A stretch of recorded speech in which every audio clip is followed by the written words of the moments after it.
Hey, what's going on, guys? Rich Boy J here, back again with another stream, and today we're going to be working on this illustrious Star Destroyer build. How's everyone doing today? Got some boyos in the chat.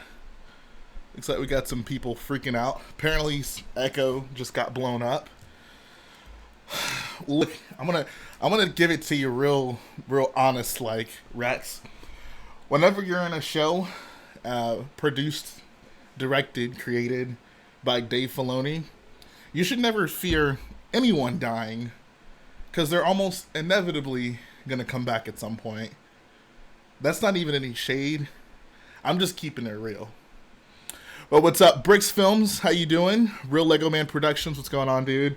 The Daily Brick, Freddie Clark, Misclicks, Mua Mac, Loose Bricks, The Brick Guild, Chief Palpatine, Will Meyer, Brick Blast Productions, Spiffy Dart, Vader Games, N-Bomb 247, Tyrone, Kappa Bricks, Gooby 0222, Clicky Monster, Lord of Bricks, Empire Studios, Martin Blank, AFOB Group, Pop Professor, Alice McBrick, Dylan Harvack, Julian Curian, Brick Lee, Jacob Chud, so many people. What's going on, dudes?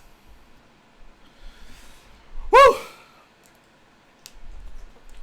We got the whole Boyo roster lined up in the chat today.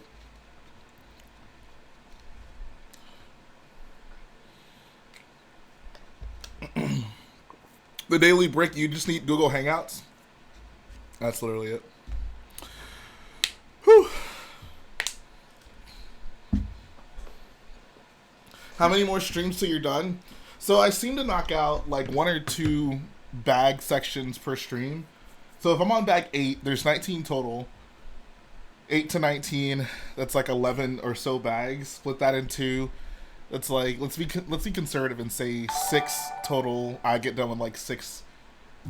Make that like 6 streams that I need to do. So 6 streams, 3 weeks or so.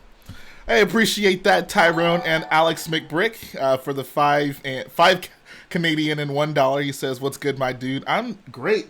It's a great day. It's a great day to be a boyo.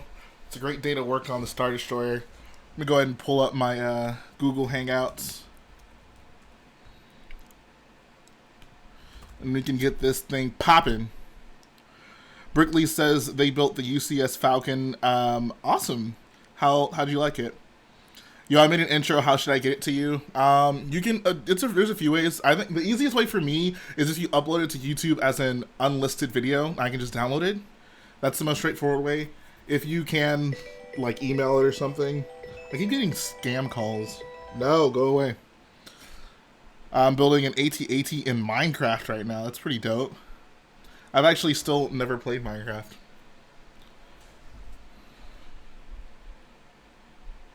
Jay, would you recommend the $800 UCS sets? You mean the Falcon? That's the only one, right? Hey, what's up? Owen Sommerfield, he says, how's it going? It's going pretty well. Happy birthday. That's awesome. Some pieces fell off on moving it. I think it's a mostly sturdy build from what I've experienced. Will Meyer says, Jay, oh my god, play Minecraft. Like, I don't know. Like, I have so many Lego sets and mocks I could work on. That's enough for me to get my like building creative juices out of my system. Happy birthday to Darcy Plays. Are you gonna keep or salvage your UCS color? Oh, I'm definitely gonna keep that. I don't really salvage my vehicle mocks. Kappa Bricks, you absolutely can join the stream. Let me go ahead and start this call up.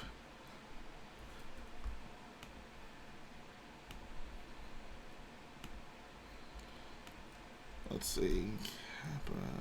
Kappa Bricks, what's your email again?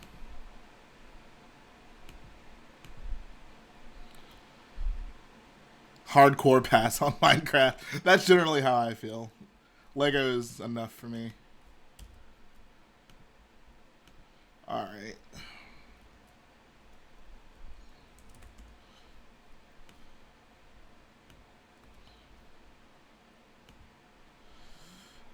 Alex McBricks, you know you're always welcome in.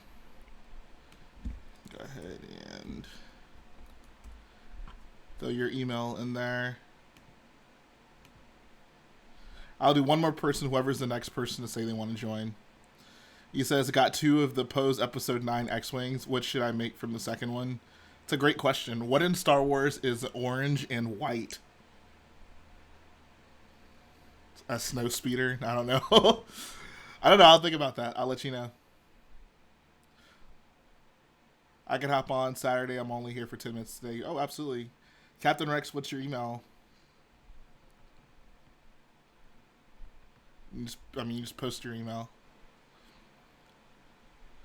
It says, what's your advice on starting a channel? I've been uploading since November. I have 43. I'm guessing you mean subscribers. BB-8, yeah, BB-8 is orange and white as well.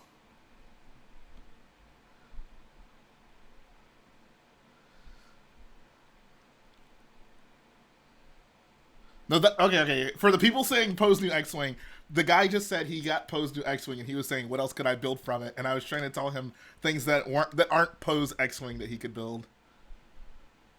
All right. Captain Rex is got in here.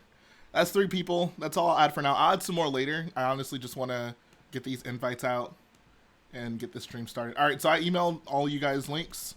If you didn't get added in, don't worry. You will have an opportunity, maybe like in an hour or so. So stay tuned. Brickopotamus, I'll probably have you on as well in the next round of invites. How do you afford all the Lego? That must be like $1 million. And if I had $1 million worth of Lego, oh my god, I can't even imagine. Am I in? Yes, you are. Cool. Welcome to our club. Oh, we got Kappa Bricks as well. Boiler Club. Can you guys hear me? Yes, we can. Yep. Looks like. Sweet. And yeah, Brickopotamus, you can join later. Whoops. Mark Perisher, aka the Brick Plug, is like, bro, where's my invite? Bro, you know you're always welcome in. I mean, you're like the only one in the chat who has actually been to my house, so there's definitely no lack of love there. Yeah, man. So how are you two guys doing? Oh, Lord of Breaks, you can absolutely join later. Yeah, that guy's great. Earlier he was saying, I wish I could join. I thought he meant like he wasn't able to, but yeah, you can absolutely come on. I'm on bag 8. These are going to be the engine builds. What I actually went ahead and did was I went through all the boxes and I just pulled out all the like the all-purpose bags, because I'm tired of like starting a section and be like, oh, I need these parts that aren't in these bags, and have to like go look through all the boxes. So I have everything I need right here next to me. We should be good to go for a while. Nice. Kyle Bricks asked, did I find the plaque yet? Yes, I did. Absolutely did.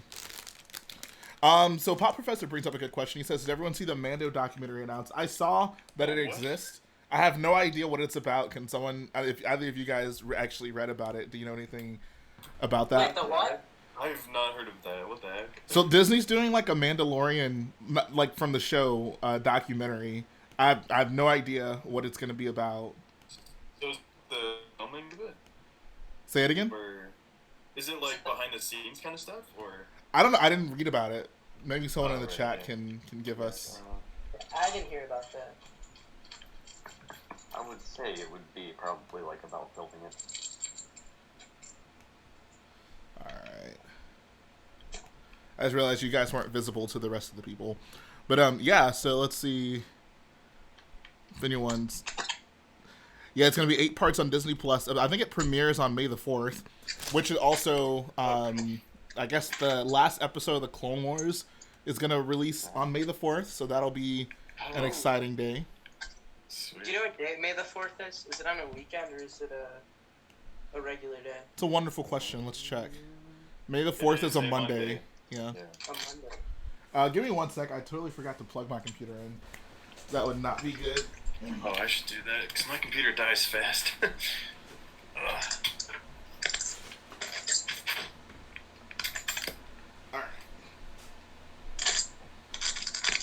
I like just woke up. Holy crap, dude. I'm not ready for this. What time is it where you are? Like 3 p.m. Oh my god. Shit, what time did you go to sleep? Okay, so the night before, I went to bed at like 2 and woke up at 10, and then I was like, sweet, I'm resetting my schedule, and then last night I went to bed at 3, and then I just Like You nope, slept I for had to 12 sleep in. hours. I was just dead. I Oh was my like, god. Hi. You guys see my dog? My dog just came in. Hi. Your dog's been trying to wake you up all day. I'm sure he's hungry. Yeah, it's just like, what are you doing? Get out of bed. You bum. I mean, I didn't miss, like, I woke up at, like, maybe 2 or 1. I don't remember. Shout out to Bricks Films for the $4.99 dono. I appreciate that.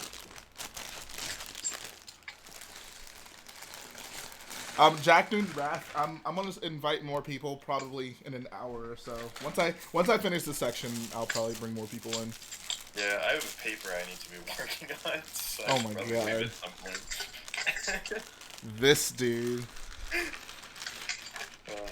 I had a final yesterday, so I did that, which was good. Actually, I got a lot of stuff done yesterday, which is nice. Alright. I guess you enjoyed to have a 12-hour sleep. Yeah, I deserved it. Treat yourself, queen. This is a question for the chat, because I had honestly forgotten about this until Lego Soldier 82 brought it up. But here's my whole checking account for... Thank you, Mark. What a pleasant guy. He's willing to give his last to old rich boy. But basically, there was... I don't know. It was a stream that Garrett and I was doing. I think it was like... It may have been one of the very few, like, Starkiller streams that Garrett and I actually did together. And, basically we were talking about how, like, us guys in the LEGO community need to uplift and compliment each other the way girls do on, like, Instagram. So we started this whole... Okay, so you're... So I'm sure some of you were there for that. And I was thinking, like, we need to make that, like a yearly thing, like... Like, I don't know what we'd call it, but basically, like, one day out of the year, every year, like, everyone in the community just goes out of their way to gas up everyone else in the community. Yeah. Shout out to Mark Parisher. He says that stimulus check is in, so he can afford to make another $1.99 donation. Appreciate it, bro. Wait, did that actually happen, or is that a joke? That did actually happen. A lot of people got okay. that today, but... I'm pretty sure Mark... Well, I don't know. I don't know about his situation, but I don't. He might have. I literally have no idea. I'm sure he... Like, it happened, but I'm sure it's mostly a joke coming from him. Yeah. I have no idea if Canada's doing that or not. I should probably look into that. You should. Yeah. Alright, so I've never really been on one of these calls before. What should I be doing? I'm like, I have no idea what to do. I mean, it's Dude, I'm just laying in bed right now. Yeah, like, not too much pressure, you know, just, like, if you have anything you want to talk about, you know, you're more than welcome to. It's really just, I mean, if you had anything you wanted to ask me or anyone in the chat in person, like, feel free to do it. If you have builds you want to show off, you can absolutely do that as well. Like, Yeah, I should go into my other room. Ugh. It's literally up to you. I should show off my Obviously, pocket one of mine. obviously keep it appropriate. I'd hate to get demonetized. That'd be terrible. Oh my god. Yeah. But yeah, so I guess Captain Rex, this is your first time. Welcome. Thanks for coming on. Thank you. What would you otherwise be doing right now? Like, you got any builds you've been working on during this quarantine season, or any builds, like custom builds you're working on? I ordered the dual on the Spar set recently. I'm waiting for it to come in because I'm gonna put it on probably. Oh, sweet, sweet. I'm waiting for May the 4th for that one. That's really the only new one I want to get. The minifigs are wonderful. It's a nice little display piece too. Like, I have it sitting on my shelf over there. So I actually like that set. Yeah, I like the dual sets. I hope they release one of these. It is cool they started doing that. I still think that a Cloud City duel is probably up next. Yes. Like, I think that would make a lot of sense. That'd be awesome. That's arguably the best scene in all of Star Wars. Yeah, exactly. Like, it just, like, it makes sense. Like, like, it would just fit perfectly for what they're trying to do there. I'm surprised we've never really gotten a direct set towards the... For whatever reason, with Cloud City, they just, like, it's like, we gotta go all in. Like, if we're gonna do a Cloud City set, other than that Carbon Freezing Chamber set, it's like, we gotta do everything from Cloud City in one set. I don't know. There's like a weird rule they put on Chamber is themselves. the only Cloud City set I have. Yeah, no, I mean, cause the other two are super expensive. Like one of them is the old rare one. That's at least $700-800 if you want to get it in decent condition. And the other one is, I guess, even retired now, and that's that was a $350 set. So I would get that thing because that's one of my favorite scenes in I got the. Cloud City thing. Yeah. so the funny thing, I actually have two of them. For me, I have one of them sitting right here, and the other one is actually in this box. Oh wow. Nice. I bought one like when it first came out, and one of my friends just gave me. He took the figures, but he was like, I don't care to have the build, so he gave me the parts. So I was like, okay, I'll absolutely take that. Cookie I Monster got the says, old cloud car from. "Oh, go ahead. I'm sorry." No, you can go. I was just saying I got the old cloud car from back in the day. Oh yeah, I guess Really that's old one. another technically a Cloud City set. So I guess there's been 4 Cloud City sets, and they're on the complete opposite ends of the expensive Lego sets spectrum, right? That Cloud Car set was maybe like a $7 or $10 set, I would imagine.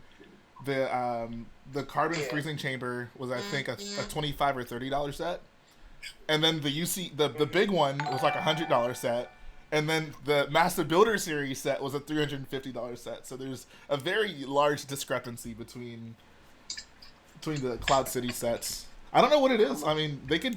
There's so many different rooms and scenes on Cloud City. You'd think it'd be like a perfect opportunity for them to do a bunch of small sets from it, but I don't know. How much do you think the Cloud Car set would be worth nowadays? Like new and bought, it can't be that expensive. Like, Yeah. I bought it for $5 at Brick World. oh, there you go. Nice. Shout out to Stormy Breaks for the $2 dono. He just says, "I like money, Mr. Krabs." What's up, Brian Riff? How you doing, bro? RoboNut03 says, Jay, your most recent mock showcase was insane. I got so inspired that I decided to build a Jedi Fallen Order Kashyyyk mod. I'm glad.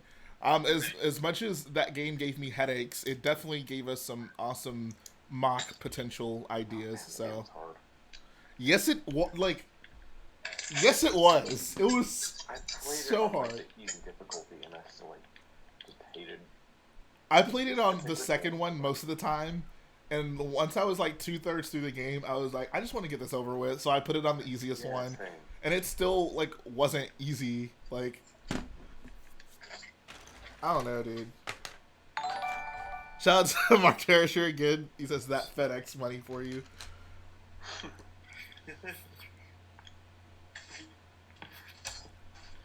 I'll say this: Mark is very dedicated to his job, working for FedEx.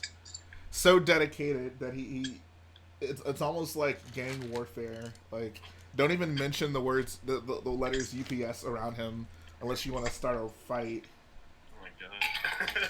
That's hardcore. He is literally about that life.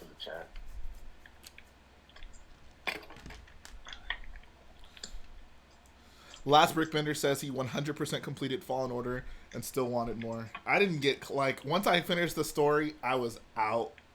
I haven't played that yet. I don't know. I didn't really like Force Unleashed, so I never wanted Fallen Order. I haven't played that either. Well, I played some of Force Unleashed, but that was on the Nintendo DS, so it was. Oh my god, that does not count. That definitely does not count. Yeah.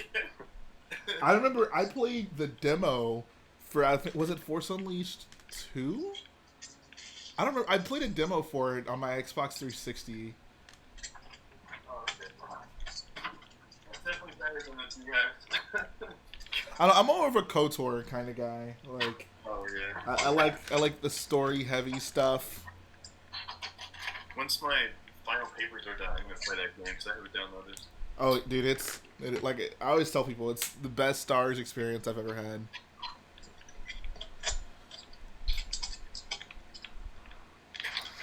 Jamin Grove says, "Isn't that the point of Fallen Order, though? You're a young, inexperienced Jedi. Fighting stormtroopers should be difficult." Yeah, that's true. I mean, the game should still be enjoyable. Yeah. The game. I mean, Nothing to do. I don't necessarily agree with that logic.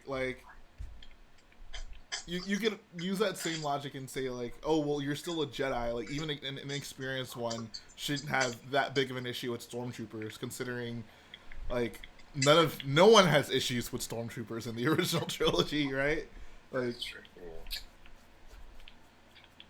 But, like, Did everyone once watch you Clone complete the Wars game- this week? Yeah. Yeah. yes, I think we talked about that a little bit on the Saturday stream, but we can talk about that again. Oh yeah. How did everyone think about the arc? Dude, oh my god, that freaking like the third episode Blades and Rafa. They suck. great, man. Oh my god. For Mandalorian, like I would wake up early to watch it, and like for this, I like didn't really care at all. Ooh. Yeah, that's the same for me. I kept forgetting to watch it. Same here. I felt really badly. I still, I mean, don't get mad at me, guys, but this entire Clone Wars season has been underwhelming for me. Like, Same here. Then you go back to the 20 episodes. Okay. Yeah, but we've like the Bad Batch Arch was kind of pointless too because we've seen it in the unfinished episodes. So I was like, man, whatever. Yeah, it was like the exact same. Yeah. Except for that one fantastic scene with Padme, and that was it. appreciate that. Breaks Films, he says, I should be doing homework, but you started streaming. How can I pass up a Rich Boy J stream? That brings warm feelings to my heart. I love it when you guys disregard your responsibilities to check out my streams. I should be working on my table, but no. Yeah, it went live. So what about the Siege of Mandalore? You guys excited about that? I'm excited for that. That's gonna be cool. Yeah. Yeah. The action mostly will be so. fun, but in terms of just like, am I invested in the story? Not really. Like I mean, like I said, the action I'm sure will be fun. I don't care to see Ahsoka fight Darth Maul. Just not I interested. just want to see Captain Rex react to Order 66 because that would be Oh, devastating. yes. That's what I'm most interested in. I'm most interested in seeing how they handle the Order 66 stuff. Yeah. Siege of Mandalore, I don't really care about. Yeah. But So would Anakin be in like the Siege of Mandalore, or would it just be? I don't think so. I don't think so. Especially if that takes place like during what is it? Revenge of the Sith. I think he would. I don't know. Yeah. If Order 66 is happening, Anakin would be off going to Mustafar, right? So, yeah. well, he'd be. It depends. Like, he'd be either like at the Jedi, not the Jedi Temple, at the Jedi Temple, Oh, or right, yeah. having went to By the Mustafar. first boys. Going on the younglings, right? Forgot about that. But that's the thing. Like what exactly? So here's I think one of my biggest issues. Like, what are the stakes of this? Right? Like, we know Ahsoka lives. We know Rex lives. We know Darth Maul lives. Like we know Cody lives. Well, I guess we technically depends on how far they go into episode 3. But like what is supposed to be intriguing about this? I guess like we just I mean, know the battle so sequence, much of but where that's really everything's it. going. Yeah, It's just, Yeah, I'm just excited for the oh, that's cool, and the that's Revenge of the Sith tie-in. the Clone Wars for you. I mean he didn't have to bring back Rex and Ahsoka and Rebels, but because he did, like there's no like concern with those characters. I don't know. Yeah. No, I feel like it's not as much Dave Filoni's choice anymore. I feel like Star Wars is just like we need to sell that merch. Yeah. Oh, that's definitely Dave Filoni. I think 100% Dave Filoni's the reason those characters came back. Like, because they only ever come back in his stuff. It's not like yeah, like the Mandalorian. Yeah. Oh yeah, that is true. That is true. they came back in Rebels and Mandalorian. I guess the only one is Solo, where I'm gonna assume he had nothing to do with that. They were just like, I think Solo was cool how they tied in Maul though. I think that was good. Yeah, the one thing that I've enjoyed about the Ahsoka arc was Maul being a part of, like, saying the thing about Crimson Dawn. Like, for some reason that just struck me. I was like, wait, what? I don't know why. I was not expecting that. shout out to Mav Bricks with the hello there. Yeah, so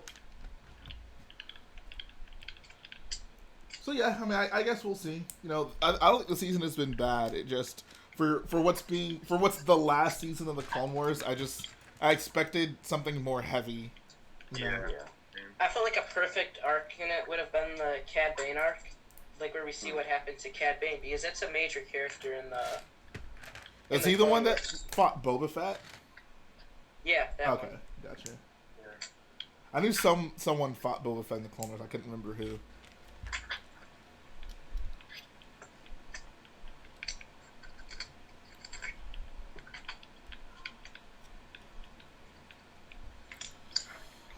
Rich Boy J, what do you think of Crimson Dawn? I mean, what is there to even say? They're mysterious. Like I don't like. They're cool, I guess. like what have we seen them actually do? Not really much. I think the most is in Solo, right? Yeah. Yeah. Yeah. It's pretty much the only place where it is at Yeah. this point. They just get mentioned casually in the Clone Wars. Mm-hmm. I want to see more of the Guavian Death Gang. That's who I'd like to see. Oh, well, watch Resistance Season 2 then. Oh yeah, they are in that. Actually, so I actually did see that episode. But yeah, they have they have to like get through. It's like an asteroid field, I think, right? Yeah. Okay, yeah, I totally forgot that they were in. But they're like, they're all on ships. I want to see them like they don't actually do doing anything. stuff. Yeah. Yeah. Shout out to the Guavian Death Gang. Great character design. Great minifigures. Like That's those true. minifigures are awesome. I passed on that set, but I kind of want the figure. Although, I just realized. I saw that set at Target like 3 months ago. Oh wow. Cookie Monster says, "Nah, Rich Boy J, I'm all about Conja Club." Oh yeah, they're in that too. They're in Yeah. the Advent calendar. I haven't built it yet. I got that last summer, actually. And then says they're in season 1. When are they in season 1? Season 1 of Resistance?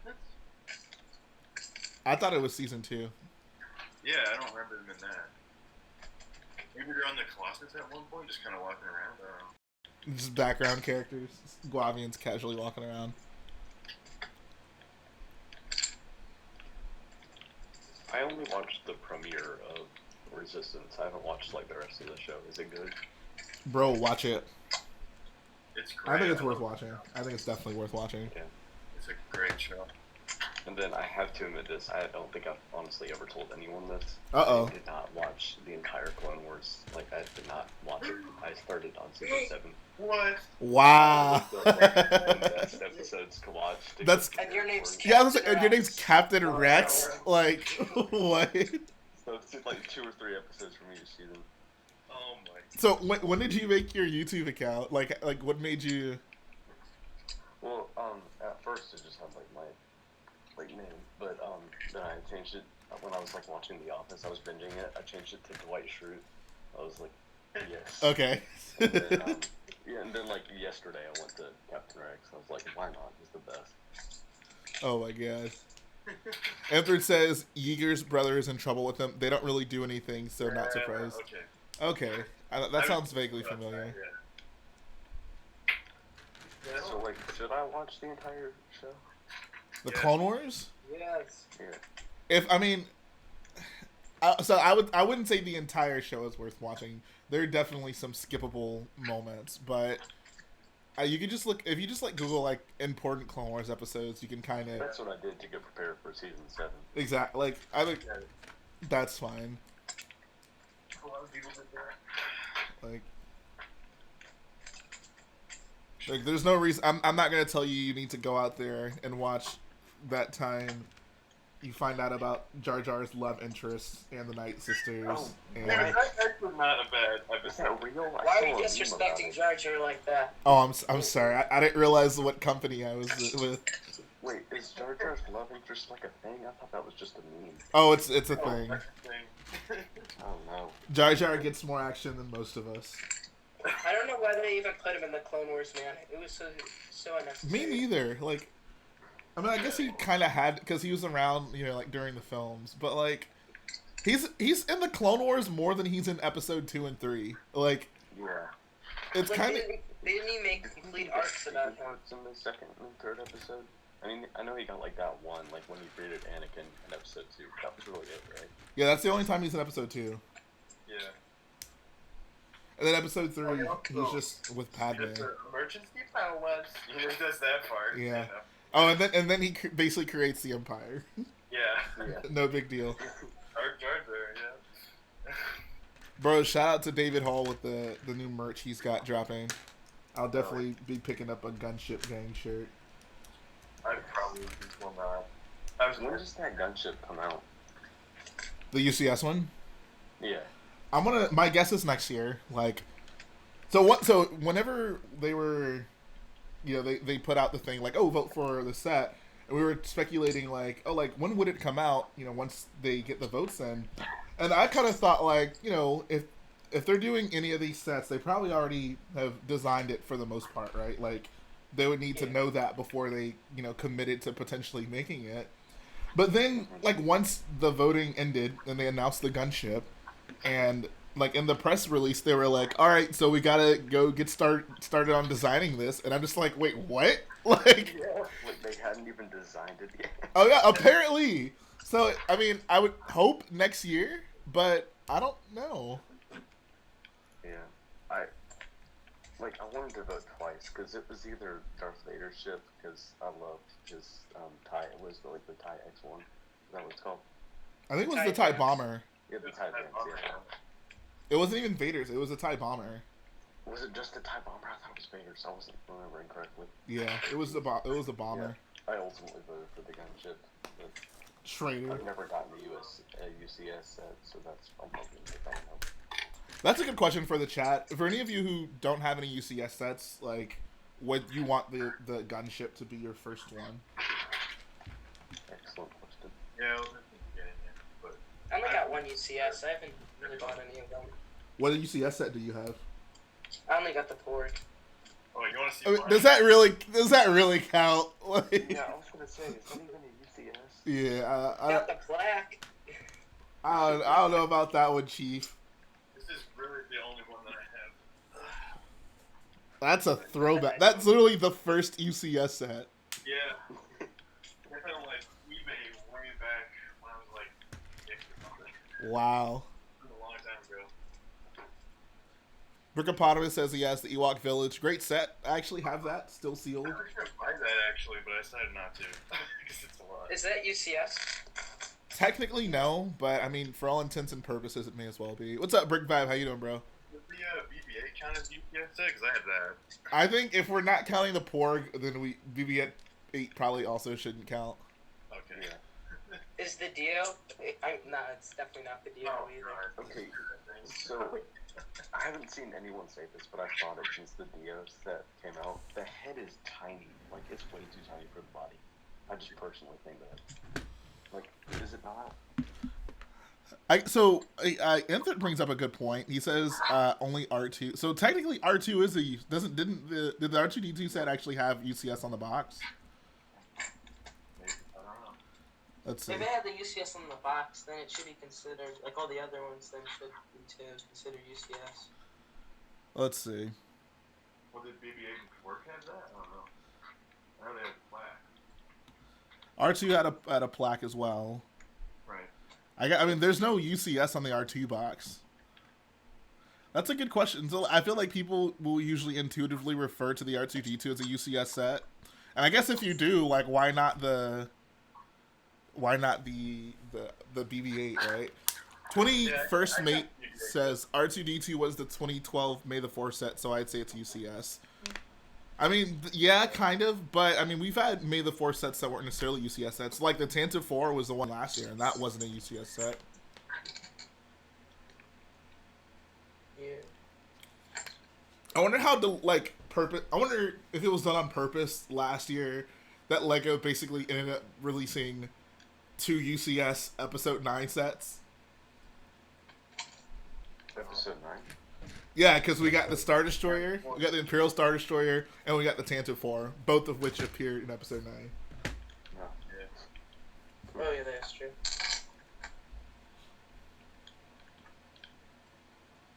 I'm not too excited about the rumored A-Wing. I'm kind of excited because I like that ship a lot, but For me, I just don't really think it warrants a UCS variant. Yeah. I mean, they've done all the other ones, so I couldn't say it wouldn't warrant. It hadn't earned its space. Like, Hold on, one sec, guys. We have our requisite phone call during the stream. Hey, what's up? Yes.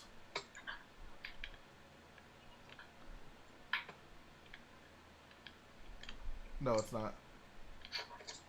Yeah. All right. Bob Briggs brings up a good point. He says, but to be honest, every ship appeared in episode 9. That's a good point. That is a good point. Was there actually a gunship in episode 9? Yeah, and the fleet that, like... I mean, I wouldn't be surprised. Like, it's... Dude, Kay, can we talk about the ghost being there and how stupid that is? Because it's like, where were they the entire time? It ruins all of their characters, because they would have been there, like... Exactly. Like... they needed Lando to come get him. Like, I know, right? Like, oh my god. episode 9 just isn't a very good film, guys. I'm gonna go out on a limb and say it. I liked it, but like as soon as I saw the second script for it, I was like, okay, episode 9 is a terrible film. We need Ron Trevorrow. My main problem with it is the return of Palpatine. Oh yeah, that's by far the biggest issue. But that whole fleet, two like whole it's movies before it that didn't have him in it. Like it was kind of just like a The whole time, obviously. What are you talking he's about? pulling strings. This is the Emperor we're talking about. You can't have a Star Wars movie without the Emperor. All right. The Emperor And the is... fact that they used Fortnite to reveal Palpatine's like what was it, like the message that he sent out? Wait, Like, what? they revealed it through, Oh, yeah. They had the live event Yeah. with J.J. Abrams. That was how they revealed it. Oh my god. I was so confused. I was like, what?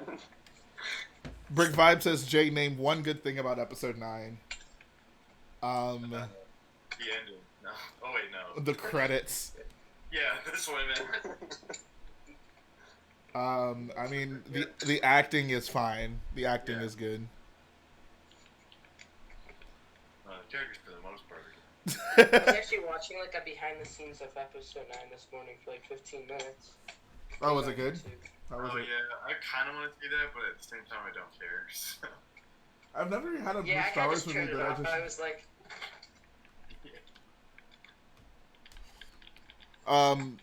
This is a good question.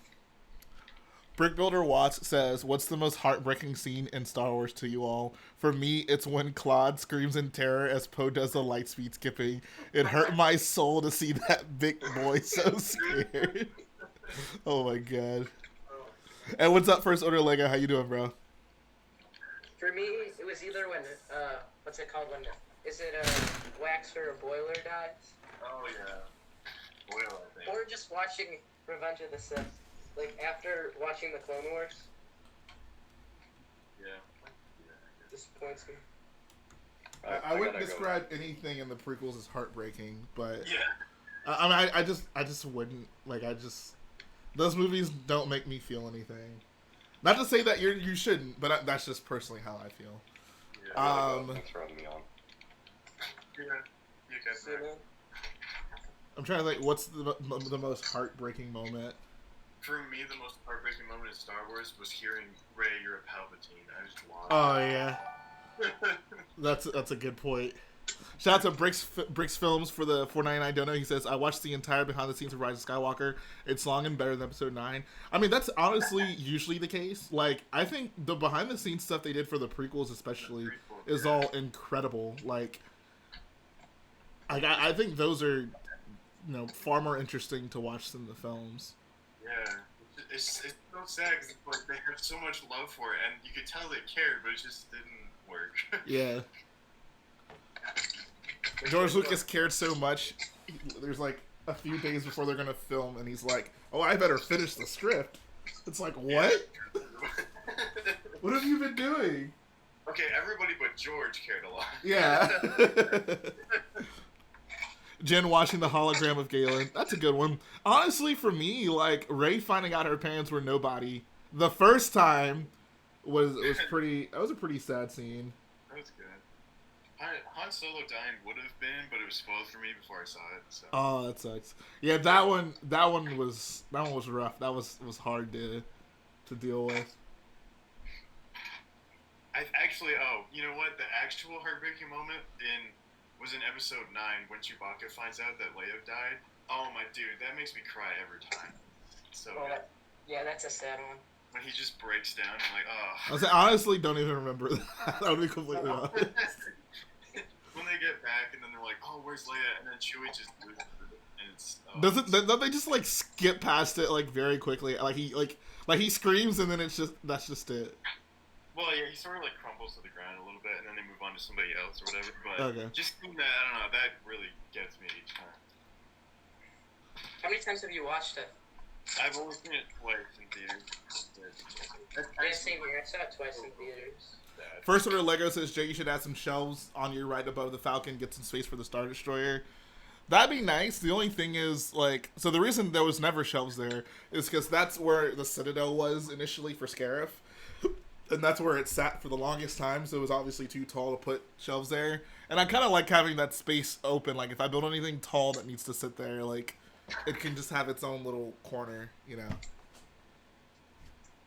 What do you guys do with, like, printed, like, tiles or pieces? Because like, when I find, like, a black slope, I just put with my black slopes, even if it's printed. But I think there's a more efficient way to do it. I just put them with the rest of the parts of that same shape. When it comes to tiles, I have all my printed tiles in one place, but like for slopes or stuff like that, I just put them with wherever they normally would go. Yeah. Oh, no. Stormy says, Rich Boy J, do you think that the new Star Wars vehicles are inspired too heavily off of old Ralph artwork? Not necessarily. Like, some of them are obviously like the X-Wings, but I think it's more so like they just want to use all that stuff. Like that, like anything in Star Wars, you can trace back to something that he did at some point. Like, there's just so much of that artwork. It's just kind of like why not just use it? So like, I'm not really upset about that. Like, there's enough like unique designs in the new films to where it wasn't a huge issue for me. Yeah. Can we talk about how great this thing is? Oh yeah, Race Speeder. It's so cool. I really did like that set when it first came out. It was just a cool little, like, what, $20 set? Maybe 30. Was it 20 or 30? 20, I think, yeah. That was a cool set to, like, hype everyone up for episode 7. Yeah, like, it came with the main character. BB-8, I think, was supposed to come with it, but they, like, took him out at the last minute, which is kind of weird. Because one thing you'll notice, like, if you open up the inside, there's, like, the cargo crate that sits on the 2x2 jumper plate. Like, BB-8 fits perfectly in there. So, like, yeah. Oh, really? Yep. Oh, let's see this. So I think they were planning to put him in there, but then I guess they realized because he came in the Falcon as well as Poe's X-Wing, so they were like, we don't want to put him in too many sets, I suppose. So was it like, I imagine it originally was a jumper plate, because now it's just a tile here. So I don't know. Oh, okay. Yeah, I think it originally, like, BB-8 can just fit perfectly in there. Yeah. Let's see, where's my BB-8? Oh yeah, it totally does. Look at that. That's pretty cool. I kind of want to do, so I want to do like a custom, I mean, I wouldn't build it, I'd let someone else build it, but I would like for someone to do a custom version of that that's maybe a little bit more minifig scale, because the set, great set, that's a little, like, way too big, but basically, like, have it to where, like, there's a net on the side that you can, like, put BB-8 in, because, like, whenever she rides around, he just hangs out in that net. Or, like, a net on the side, because, you know, like, in the start of the movie, when you see, like, she has all the stuff on the side. Yeah, that's what I was saying. Yeah. Yeah, I mean, you can put, you know, her staff, whatever the heck she collects from the Star Destroyer, just a net on the side to put whatever in. I realize there's stud shooters on the side of it. There are stud shooters on the side. Yeah. Never mind. Bro, there's stud shooters on everything. Good point. Appreciate that at AFOB group. Missiles. Wait, you missed the footfire missiles? Why? I'd rather have them than the stud shooters. The Okay. stud shooters just look so weird. But at least the stud shooters work. Yeah, the flick fire is like if you want to like They went hurt like an your inch. fingertips. Like you have to like. Ugh, I hate that. Like if you miss and accidentally hit the side of the ship, oh my god. Oh, yeah. When I like flick a flick fire missile, like I end up losing the stud always. They go so far. You mean the stud shooter? Yeah, the stud shooter I'm talking. Yeah. That's why they give you so many extra studs. It's honestly overwhelming. Like I have just so many more studs than I used to. Like Yeah. my stud collection is growing at an exponential rate. So good though. Great. I have so many trans red studs, and I just don't. I have know, to yeah, do like stud shooters. Oh, I can show you what I've done with some of mine. Here. It's my other thing.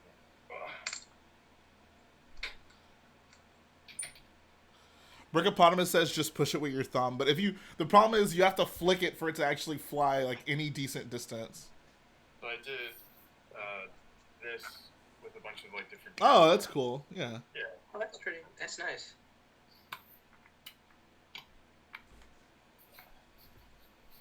Are you gonna be making that scene on your Starkiller Base, Jay? Oh yeah. Oh, absolutely. Are you gonna have it like half open, like in the ground? I would like to design it to where, like, it would look normal, like if I had it displayed that way. But basically, you could like pull the two sections apart, and then there'd be like lava exposed or something along those lines. I still that know would be exactly really how I cool. do it, but yeah.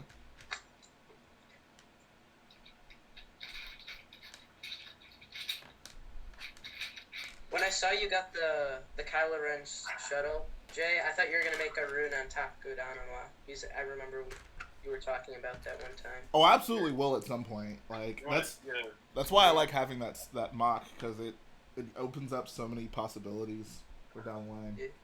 This is what I'm working on right now. Oh, you're working on that? Nice. Yeah, this is probably the best part of it right now. Is this little thing here. Oh, sweet. Yeah. And I did this with Finn over here, because he lays down and the traitor guy is about to hit him, so I did that. Hold on, I can't. Oh, I see. So this guy would be like right here, kind of thing. FN 2199. Yeah. I love it when Han Solo no look just destroys that one guy. He's just like, Oh yeah. Oh yeah. man, can we get some love in the chat for The Force Awakens? It's a good movie, but Such a good movie. I think people forget that it's such a copy of Episode 4, and it pisses me off a little bit. That never bothered me. Like, it's different enough. Yeah. I guess, but I don't know. I think the one thing I thought was just absolutely unnecessary was the fact that they just blow up Starkiller Base in the end. One, I just would have liked it if it would have just stuck around, throughout the entire trilogy, and maybe there's like Just one more last movie. big battle on it. But That'd be pretty cool. I think Episode 9 pretty exposed. JJ just isn't a creative writer. Yeah. Like, it was honestly a miracle Episode 7 turned out as good as it did. But he had Lawrence Kasdan writing with him, so I guess Right, yeah. I'm sure that helped. I kind of liked where Rian Johnson was taking Star Wars with The Last Jedi. I know a lot of people don't like the movie, but I think he had like a good plan for it. I think afterwards. Yeah. I love it. Yeah. So good. Like the part where you see like the kid use the Force at the very end. Right. Oh, yeah. Like I think the point of that movie was to show that you don't need like lineage in your blood to like be like a Force user. Like it just comes out of nowhere. The Force has kind of always been that way, like... Yeah. Like, obviously, the Skywalkers were kind of, this special thing, but the Force was never supposed to be this exclusive thing, only accessible by certain people. Like, the whole point of, at least, like, Luke's journey at the beginning, starting off as a farm boy and becoming essentially the most important person in the galaxy, was to kind of illustrate that point. And him being related to Vader, like, it wasn't important to say, like, oh, like, this is why he's powerful. It's because he's a part of his family. It was more so to complicate his journey and complicate the dynamic with the villain. So it's not just the run-of-the-mill, like, oh, we gotta kill the bad guy because he's bad, but like, oh, there's a little bit more to it, and redemption, and just I don't know, man. Yeah, it was to give him like a sort of reason why he would go to the dark side, because like, oh, it's in my blood kind of thing, like that sort of idea. So to give him more obstacles really is what. Exactly, yeah. And that was the whole point of having Rey be nobody. Like, that was her obstacle. Like, her biggest character flaw was the fact that she was always trying to attach to anyone who would give her the time. Like, she always defined herself through who she's related to. And, I mean, she's such a talented person, but literally not willing to do anything with her life because she was waiting for family who was never coming back. And then JJ just kind of justifies all her flaws by saying, oh, yeah, you are special. Congratulations. Yeah, your parents did care about you, but they were just protecting you. Because Ray, you're a Palpatine. You're a Palpatine.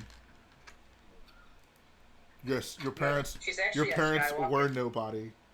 Oh, yeah. Ray Palpatine Skywalker. Your parents were no one because they made themselves no one. It was at that moment where I lost the ability to love. Yeah, I someone died because I was sad, like past me. I know, right? Dude, that's the only time I physically like writhed in my chair during a movie. Like, It was sad. oh, it made me so sad, man. So Like I went said, with my it dad still one time just to go didn't watch seem it. real. He fell asleep at the end of the movie. Nice. You're telling me seeing a million Star Destroyers wasn't enough to keep him interested in the film? And He looked really tired before we went to go see the movie. We saw it late at night, that's why. He was stressed out. Yeah. the movie's so bad I had to sleep. When I wake up, maybe it will be good. I'll wake up at the good part. He's not really that big of a fan, though. It's more of just like, I don't know. He just wanted to take you to see it? Yeah. Yeah, my mom, she's a pretty big Star Wars fan. She came out of that theater, and she was like, I loved it. I'm like, oh, no. Mom, what are you doing? I actually had a couple fights about it. It was kind of bad. Aw. My little brother is kind of a casual Star Wars fan, and he walked out. He was like, "That was not good." Yeah. My brother actually loves The Last Jedi, and I'm glad he does because we would have to fight otherwise. And that's literally like none of my doing. Like he just kind of watched on his own and was like, "Oh, like that's probably my favorite Star Wars movie." Yeah. Yeah, my family we all saw The Last Jedi together. We're like, oh my god, we spent like hours just talking about it. And we were like loving it. It was great. And then the episode 9 came out, and then I was like, what did I just watch? And Yeah. then my family was What just I said, happened? like, come on. Like, was that is this real life? Yeah, it's like that wasn't Star Wars. What was that? My sister was like, I don't know if I like it. And my mom's like, I loved it. I'm like, oh, it was so bad. I remember, like, when I seen, like, your reaction to the trailer with, like, Palpatine Jay, I was like, man, why isn't he excited for this? And he was right the whole time. That's that upsets me so much because I took so much crap for that for the longest time, and like I was like, God, like there's no way this turns out good. Like there's no way this is gonna work. And people were like, oh, you're being too negative. Like me, negative about the prequel. I mean about the sequels. Like whoever would have thought.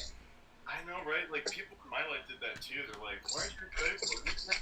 Oh yeah, you don't know if it'll suck. I'm like, this is just not a good idea. Like, it's just not. Yeah. Actually, I remember, watching it on, like, at school, and then my teacher came by and she put it on the whole board for everyone. Like, she was, like, obsessed with it, too. Episode 9? Yeah, no, when the trailer came out, I was okay, watching it on my okay, computer, I got you. and she walked around, she saw it, and then she was watching it on her computer, like, and the whole class saw it. Gotcha. That's wild.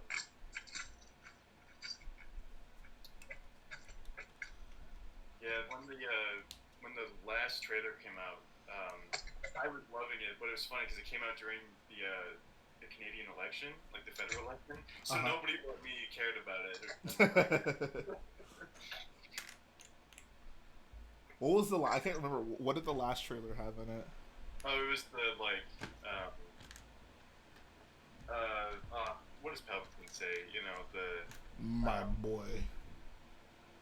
Long have I waited. You know, that whole. Oh, okay, I got you. I don't know if it was the last one. It was supposed to be like the final hype trailer. Right. I mean, there ends up being so many trailers by the end of it. It's kind of insane. But I get what you mean. I kind of spoiled the whole movie for myself because I watched like every TV spot. Yeah, I didn't watch any of those. I was like, no. I watched it. After that, I regretted it so badly. I was like, come on, why did I do this? I watched like every TV spot for all the other films. For episode 9, I was kind of like, I was so disinterested by the prospect of Palpatine. I was actually able to restrain myself. But like for like Last Jedi and Force Awakens, I was all over. Like any ounce of new footage I could get, I was totally on that. I wasn't like that because I never do that for films. I'm like, I just want to see it in theaters. You know, I don't want to see the whole movie before it gets released. So I generally agree, but I just have no self control when it comes to Star Wars. I will say, Last Jedi was the one where like no amount of footage I watched beforehand like made that experience any worse. Like there were like Force Awakens, you can really get a pretty good idea of what the plot is if you watch like the TV spots and the trailers. Like it, like even though they try to do some misdirection, like you can still figure it out. Last Jedi was not that way at all. Yeah, like, that's so good. Yeah, that's what I bring this up all the time. But the fact that they basically spoil the scene where like Kylo's gonna blow up Leia in the ship, and like you know that scene's coming up, but like the way it plays out is like you just did not see that coming. Like I love that about that movie. And I don't consider that subverting expectations because it still happened. It just wasn't how you thought it was going to happen, which is nice. Like,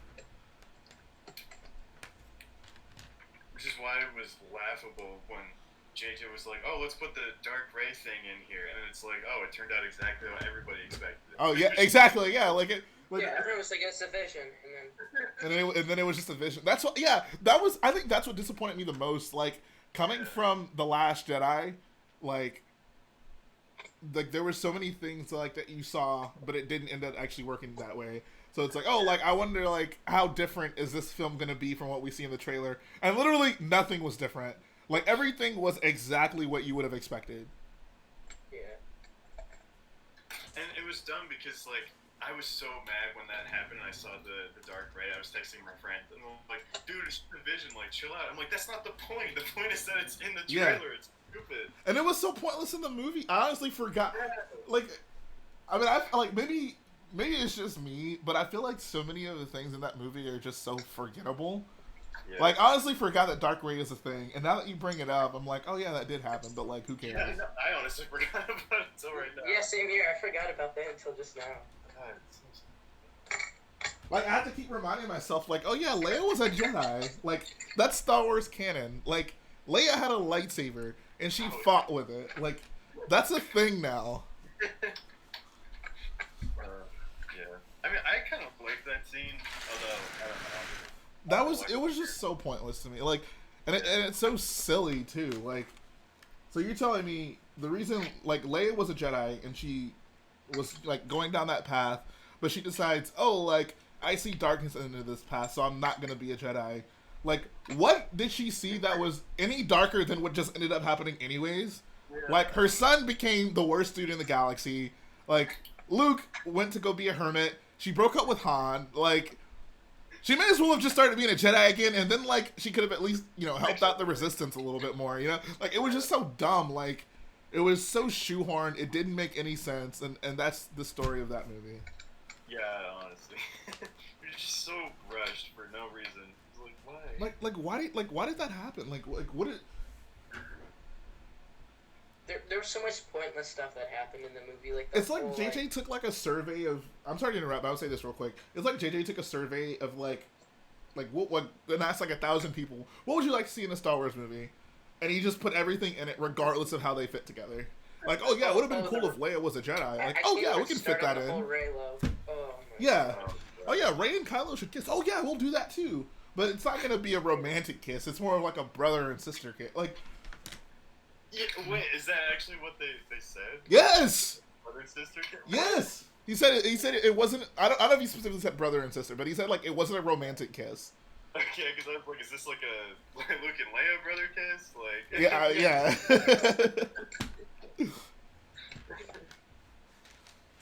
JB says, "What if Dark Side Ray was from an alternate universe and Light Side Ray was Dark Eyes? Dark Eyes?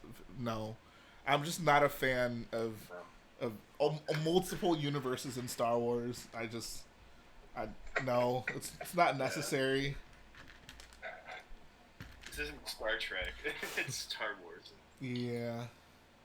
I feel like they were trying to do another Luke versus Vader on Dagobah, but they failed miserably. Yeah, like... Yeah. The sharp teeth thing is what gets me. Like, JJ's, like, writing that scene, and he's like, what's scary? Like, oh, yeah, sharp teeth. That'll really spook the audience. It's got... There's some sharp teeth on her. That moment we find out Rio Durant was actually writing that scene. It was more scary seeing Jar Jar kiss like his romance, or worse than it was the Dark Ray. All right, here's a question. After watching Episode 9 and everything, how would you rank all of the bad Star Wars directors? So Dave Filoni, George Lucas, and JJ. Oh, okay. Okay, so I'm so conflicted. JJ first. Like, as the worst? Yeah. So here's the thing. I think JJ's a fine director. He's just not a good writer. Like, he's just not creative at all. George, I think, is a bad director, but... A good writer. Yeah, but not with dialogue. Like, George is a good... Not a good writer. He's a good, like, story writer. Like, I think George can write a decent story. I think that's really where he excels. Like, he's a good big picture guy. He's not good with, like, the nuances and details. Yeah. But, like, he's a good, like, big picture. Like, oh, like, this is a character. This is the journey they take to end up at this end point. So, I don't know, like, how do those two... I guess I'll put George above... But JJ's so much better of a director. I'm just like, he just is, like... It's hard to say. So if we're talking, like, directing, like, how is your... Like, how technically sound is the movie in terms of, like the framing of shots and just technical director stuff and, like, positioning and characters' performances? I think JJ is far better than George. Like... George found out a way to, like, write the worst dialogue, get, like, the worst possible performances out of his actors. It was kind of a mess. And that's why it's so funny to me, because in the original trilogy, he's famous for saying, like, faster, exciting, more energy. Yeah, faster, more intense. Yeah, exactly. And in the prequels, what did he do? Did he be, like, boring? Slower, more... Yeah, that's what's so funny, right? Yeah, like it's the polar opposite of that philosophy. I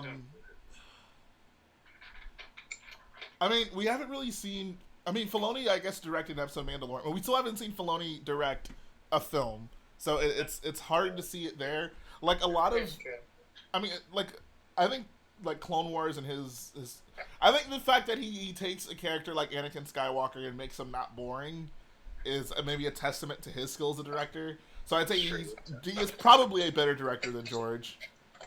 I think he's just not a good ideas guy. Like, Dave Filoni has a very difficult time separating, like, things that excite him from, like, good ideas that should be done. Like, I think as a director, like, you know, your work should be a reflection of, you know, some personal experience you have. But he just takes it too far. Like, it's very obvious he has a weird obsession with wolves, that I really just don't get. He has, like, a weird obsession with, like, Ahsoka. Young tentacled girls. Yeah. I don't really understand that either. He put time travel in Star Wars, and I think that's just unacceptable. I think the Mortis arc was also just garbage. You didn't like Mortis arc? I mean, I didn't really like... I just kind of... I don't know. It's just so fake deep. Like what is the point of all of this? I hate the reoccurring theme in Star Wars, or at least in the Clone Wars, that like, oh yeah, it is very obvious what's going to happen. Like all these bad things, like there's so many red flags with everything that surrounds us, but we're just not gonna do anything about it. Like it's very frustrating to watch. Like especially with the Yoda arc in season 6, like. Oh yeah. Like, how can you like that character after that arc? Like, Yeah. like, dude, you deserve every bad thing that happened to you. Like, you guys you're just dumb. That Yoda arc was so dumb. It was like, So, it was worse than Count Dooku telling Obi-Wan everything and him being like, nah. But then I don't believe you. Yoda finds out everything and it's like, nah. Like, what the heck? Yeah. Or the what's it called, the Lost Ones arc, where you see like Lord Tyrannus and you see like Sifo Dyas and all of them. Yeah. Oh And, yeah. like, you know Count Dooku created the clone army. It's like no red flag there. Yeah, like. I mean, we're to like, be fair, whatever. they could have figured that out even in episode 2. I know, right? I don't know, man. Oh, we know about it, but we'll just have to wait and see what happens. Like, what, how stupid is that? Like, Why are the Jedi so dumb? oh my god. The Jedi didn't have to be dumb. Like, No, they could have been a lot of things, like strict, like kind of full of themselves. But why dumb? Like, so to answer your question, I don't know. I think it's still. I don't know. I guess the one thing I think JJ is still a better director than George. Yeah. I'll give him that much credit. In terms of writing, absolutely not. Like JJ clearly has no like original bone in his body. Yeah, I agree. George, at least, I mean, be it awful or you know, genius, George at least can generate unique, original ideas. That's true, yeah. And then Billy's, yeah, he's not an ideas man, but he does a good job of stuff, so I don't know. Has anyone ever seen the deep fake of George Lucas, like reacting to like the episode 9 trailer? Yeah, I saw that. It's so dumb. My favorite part is where he's like, my favorite part of this whole trailer was the name at the start of. That was so funny. Yo, Jay, what are some of your favorite video games? Great question. Favorite game of all time, Knights of the Old Republic. It's just so good. The first KOTOR is just incredible. Outside of that, obviously Lego Star Wars is up there. Outside of Star Wars, Grand Theft Auto San Andreas, Grand Theft Auto 5, both fantastic games. Red Dead Redemption 2, amazing. I'm not a huge gamer. I have a very niche of what I like, but I was always into theme park games. Like I was like a big Roller Coaster Tycoon fan. I've been wanting to play Project Coaster. If any of you know what that is. No, I haven't heard of it. I haven't played the roller coaster thing either. But I've heard it's really good. Oh, they're great.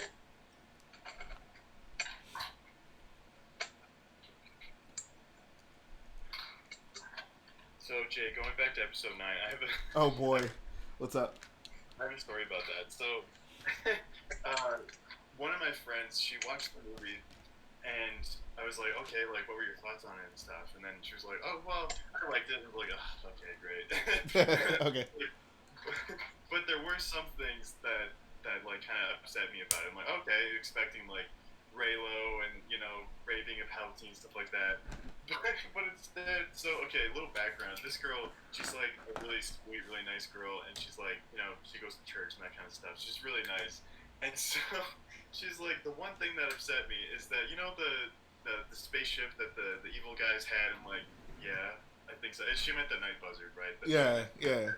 So like, yeah, like all the bad guy stuff is supposed to be red, right? I'm like, yeah. And then she's like, but the engines on the back of the ship are green and blue. That makes no sense. It should be red. I'm like, oh my god. That's What? so funny. I was just like, I'm like what? It's so random. That is to so- notice that. That's your problem with it? Oh my god. I thought she was gonna be mad that the ship was like smoking all the time. Oh. Like, did they just never take that thing to a mechanic? Is that like the diesel equivalent of like a Star Wars vehicle? Like, holy crap! I'm not really excited for that set to come out. Like, The Night Buzzard. Although I'm tempted to buy it and then mod the engines so that they're red and then take a picture and show it. I fixed it. All right, see ya, Pop Professor. RoboNut, I can't. What is your profile picture? I can't. Oh, I see. It's a guy behind a shock trooper helmet. Very nice. I'm glad to see you have a profile picture. Steve says, haha, my son took me to the strip club in GTA 5. Oh my god. He says, my wife bought the game for him. She thought it was just a race game. Oh boy. It is partly that.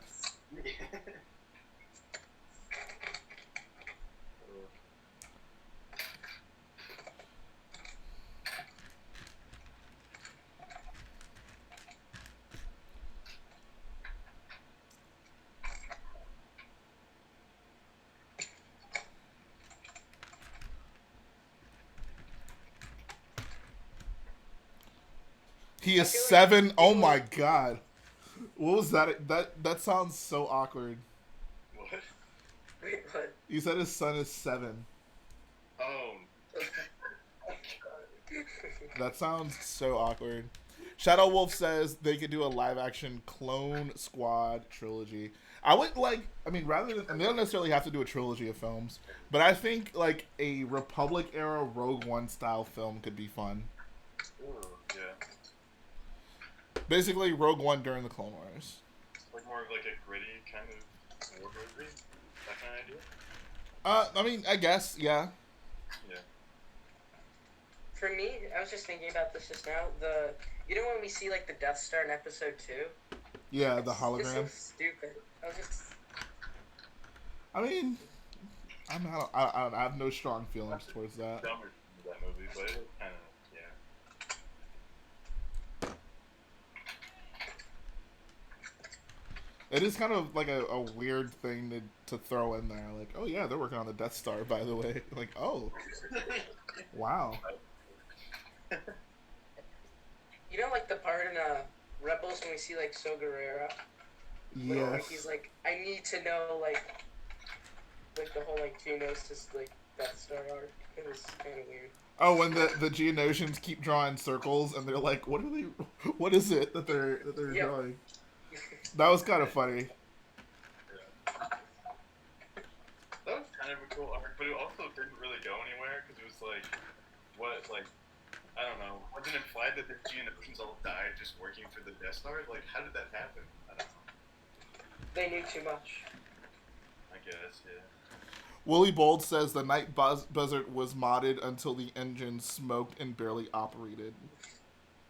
Modded how? They're just trying to make it faster? They changed it from red to blue. Oh, yeah. They didn't perform the right mods. I feel like on these streams we only talk about the bad of Star Wars, not the good. I said something positive earlier about George Lucas. I think that's quite a lot. Like, Can we change this to the original trilogy praise stream?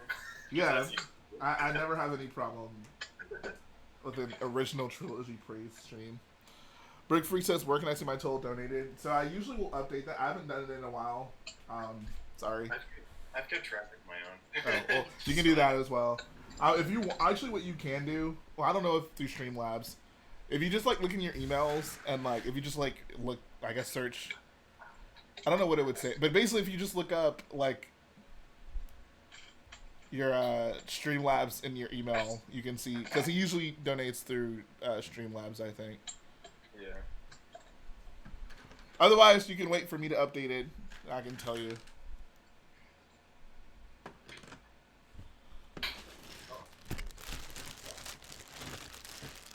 So going back to the original trilogy, what's everybody's like actual good favorite quote from the original trilogy? Favorite quote from the original trilogy? Yeah. Like like a meaningful quote or like something funny? Let's go with meaningful first, then we can do funny.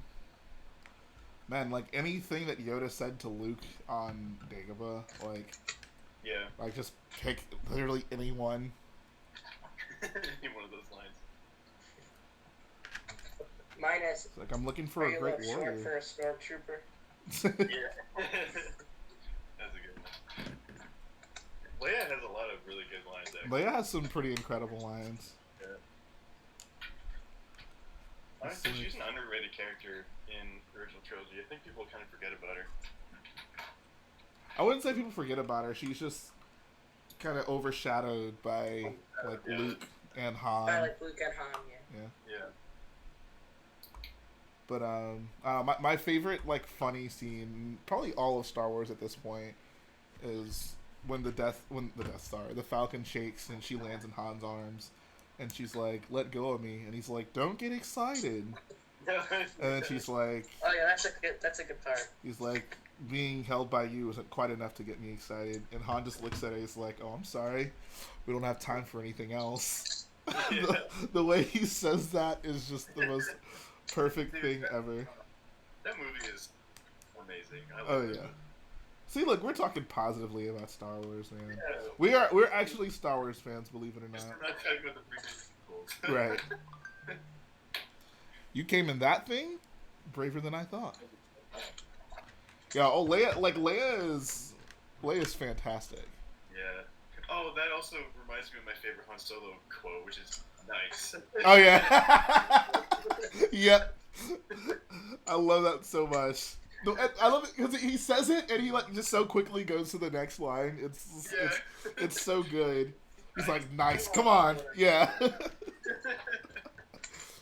I think Episode 4 is kind of underrated for like how funny it is. Like Episode 4 has a lot of funny moments. I mean, same with Episode 9. They fly now? Oh, God. Unintentionally funny moment. I still defend that. I actually like that.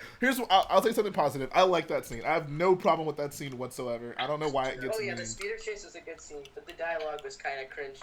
No, like I have no problem with the they fly now. Like it was when they first. That was like one of the first scenes they showed in its entirety. I was like, oh, that's kind of funny. Like Yeah. that's funnier than anything in the prequels. Well, you know that Dave Filoni is gonna ruin that line because there's gonna be like a sequel Resistance whatever show, and then there's gonna be a bunch of jet troopers, and it's like, oh, they were there the whole time. Cool. Oh, never mind. They do that. Wait, does Dave Filoni direct Resistance? No. He basically like he started it and he picked the people who would run it, but after that he had nothing to do with it. I think it's very obvious. Like it's for one, there aren't any people who are familiar that pop up. So Yeah. it's very obvious, like, he didn't have that much to do with it. Thank God, in my opinion. Bluebrick says, my favorite Han Solo quote, had a slight weapons malfunction, but everything's perfectly alright now. We're fine. We're all fine here. Now, thank you. How are you? Boring conversation anyways. That's a Luke, good one. we're gonna have company. That movie is just so good. I love that movie. Like, none of it feels forced. Yeah, it's just so, like, the dialogue is just, like,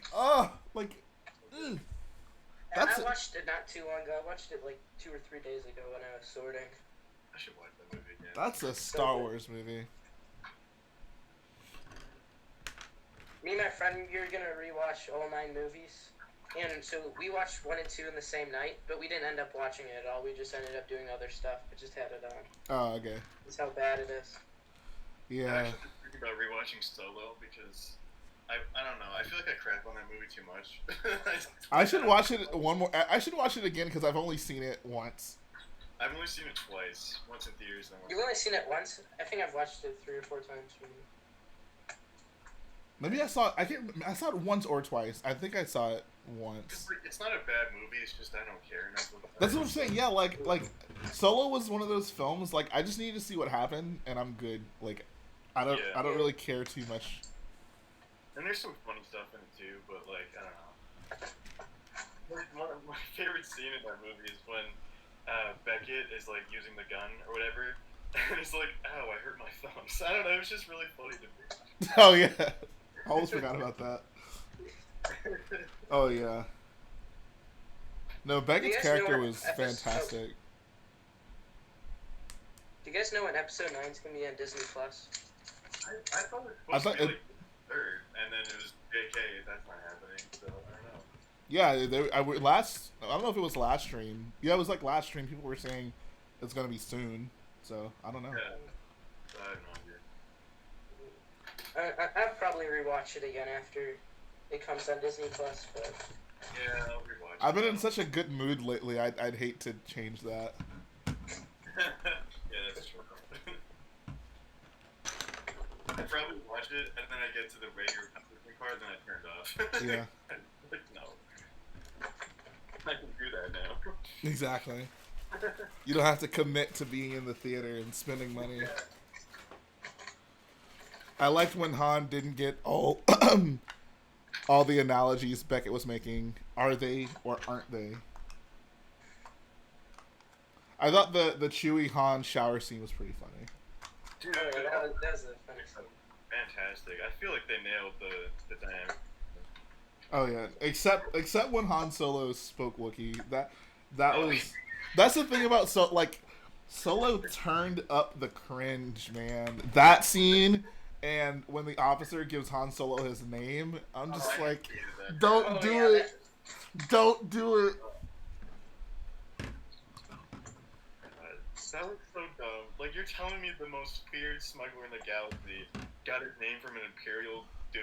Like, what? Why couldn't his name have just been Han Solo? Like what? Like what? Yeah. It's just his name. Like it's literally, it's just his name. It's not important where it came. Like, make Han do it himself, because that feels more like him instead of this guy giving him a name. Like, I still think it's weird for Han to name himself Han Solo. Like it just should have been that's like I'm just Han Solo. Like there's no story behind it. That's just my name. yeah, I'd be cool with that too.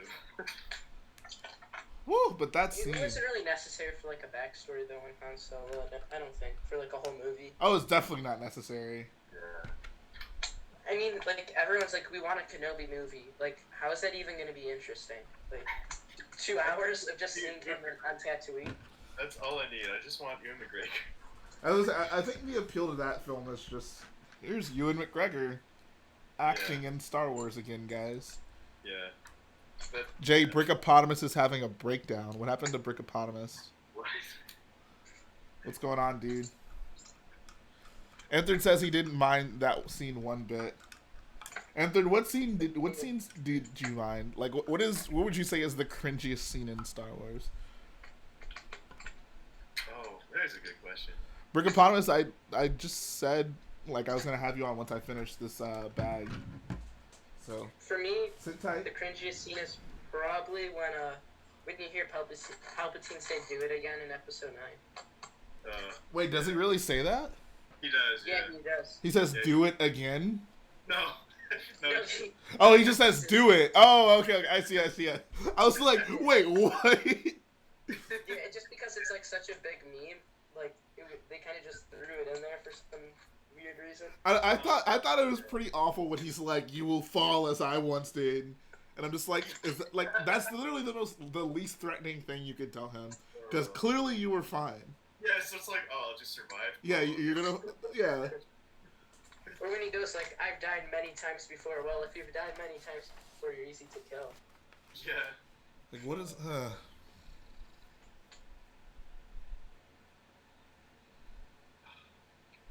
No, we're back to trashing Episode 9. I'm sorry. Remix. All discussions lead back. to Episode 9. It's hard not to talk about that movie. Holy crap.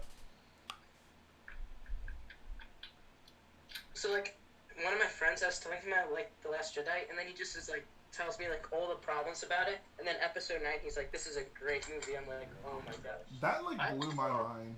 He's like, "What was wrong with it?" I'm like, "So much." Yeah.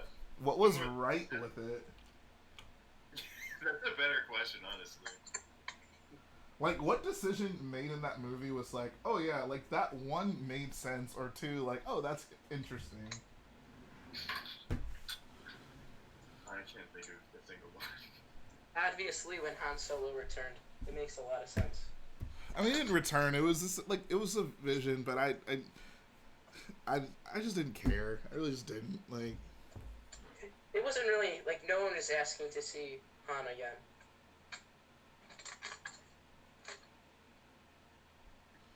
I wouldn't have minded like a flashback of like Han and Luke. I think that would have been cool since we just never got to see that. But Yeah.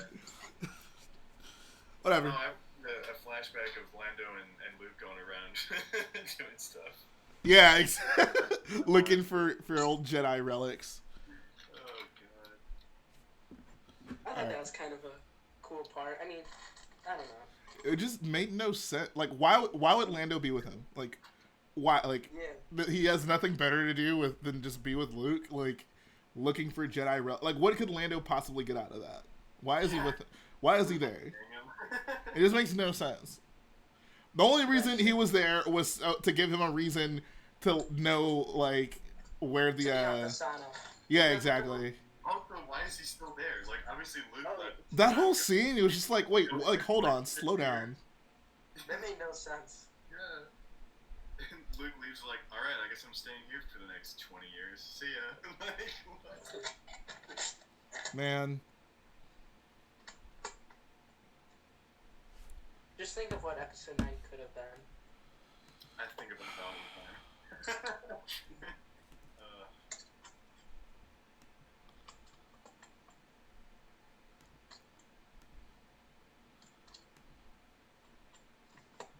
Alright. I think it's time for my mock to be destroyed. Wow. Need the parts for it. This bad boy. Wow. What mock is that? That one? Ajon Kloss from Battlefront 2. Agent Claus. Oh yeah, I remember you showed that one off. Yeah. I really like it. I have some.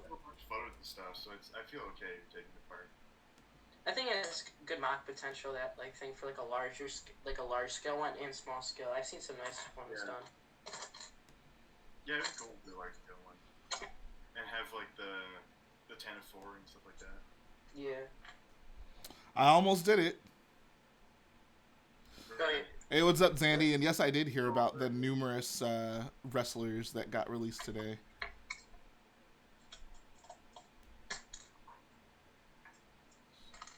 Is wrestling still going on? They've been doing it in an empty arena, but yeah.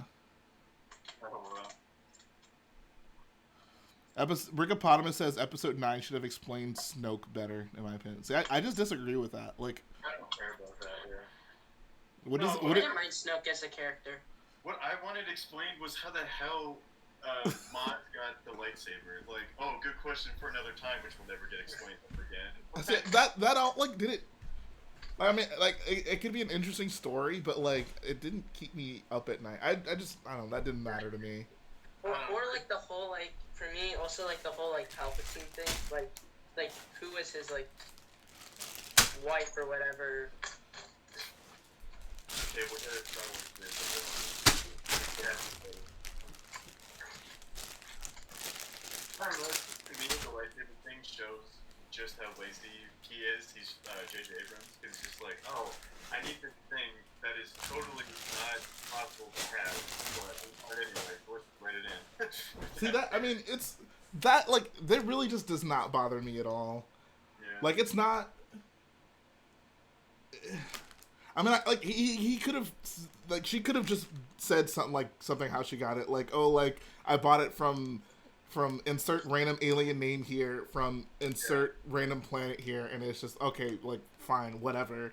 But I thought it was kind of funny. She's like, that's a good story for another time. Like it's kind of like people in the audience are like whoa, like where did that come from? And it's kind of like a wink wink, like oh like yeah.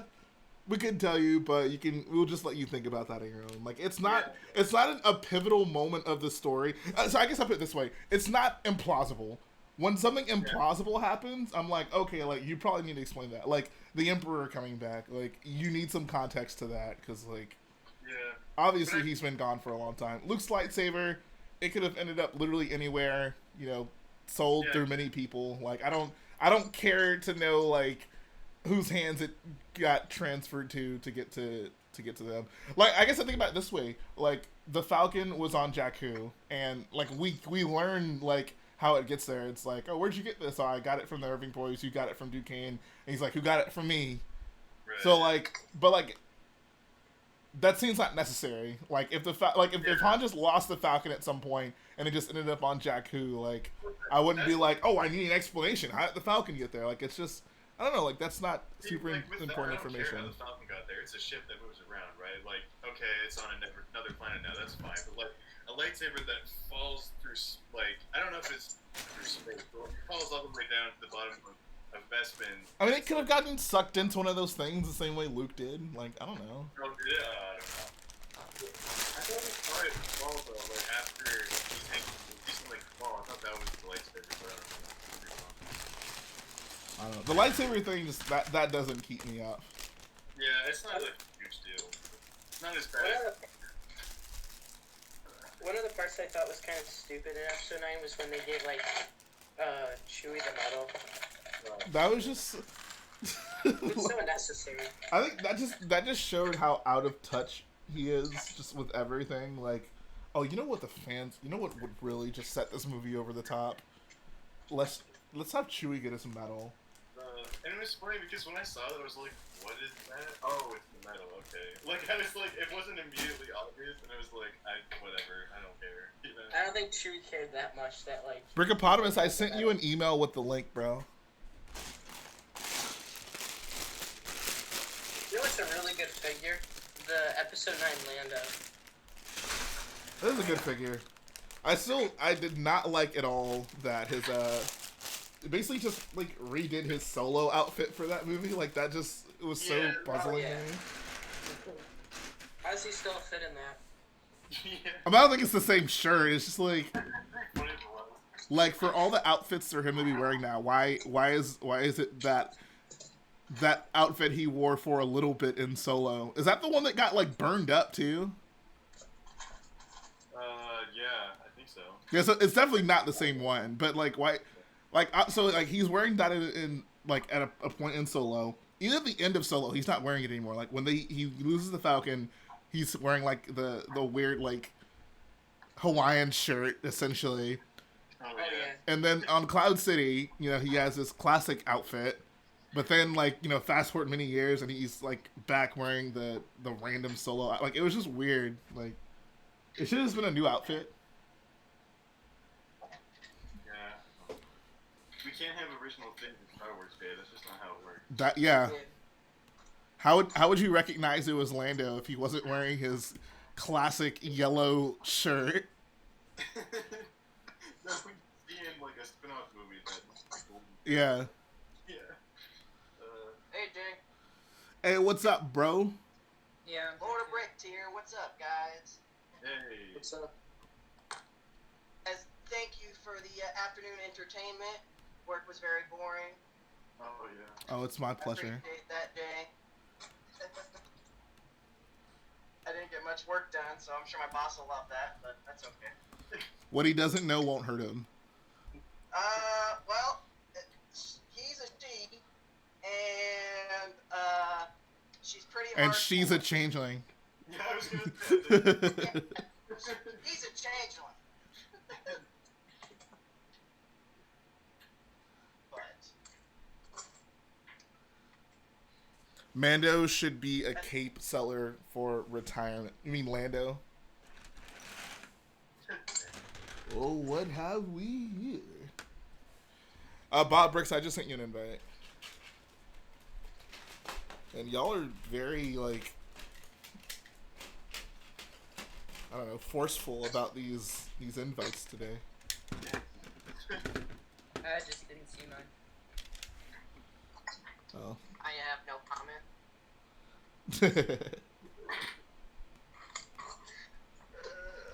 So this stimulus check.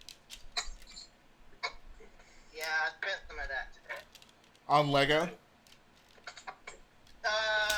There you caught. You caught. Did anyone get the new sets that came out yet? I've been seeing a bunch of people on Facebook posting that they found them at Target. I don't think I'm gonna get Which new sets? The The helmets. Dio and the bus. Yeah. Oh, no, we're not talking about those helmets again. Okay, we need to settle something, because here's what I'm kind of confused about. I hear everyone call them busts. For my understanding, a bust is like chest up. Those are definitely like just helmets, right? Yeah. that's Okay. true. Yeah. Just making sure. I'm not trying to call anyone out. I'm just like a bust would have been cooler than what we got. Are they officially called busts? No. I think it just says like Stormtrooper helmet or TIE Pilot helmet, right? I think so. I'm probably like the only person that likes the Stormtrooper helmet the best.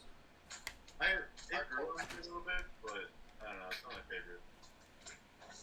I'm kind of with like everyone else on this one, but I think I like the what's it called, the Boba Fett the most. The Yeah, Boba me Fett too. one's too thin for me, and the front is like really smooth, and then the top's all studs and everything. I don't know. That's true. Yeah. That's how the Stormtrooper one is too. Like the I mean, chin it is all has smooth, more but the top is blocking. studs. It has more blockiness in general. I don't know. I just think it looks more uniform. I think the TIE Pilot helmet's not bad either. I just think like no one really wants a TIE Pilot. Exactly. No one really cares. I do like the TIE Pilot helmet, but I don't know if I'm really. Yeah, they're pretty decorative. Yeah, but just $70, that's a lot of money though. Yeah. I mean, I wouldn't spend that money on that kind of a set anyways. And third says TIE Pilot is my favorite of the three. He's like, oh, I'm sorry, at the. No, it's probably my favorite too.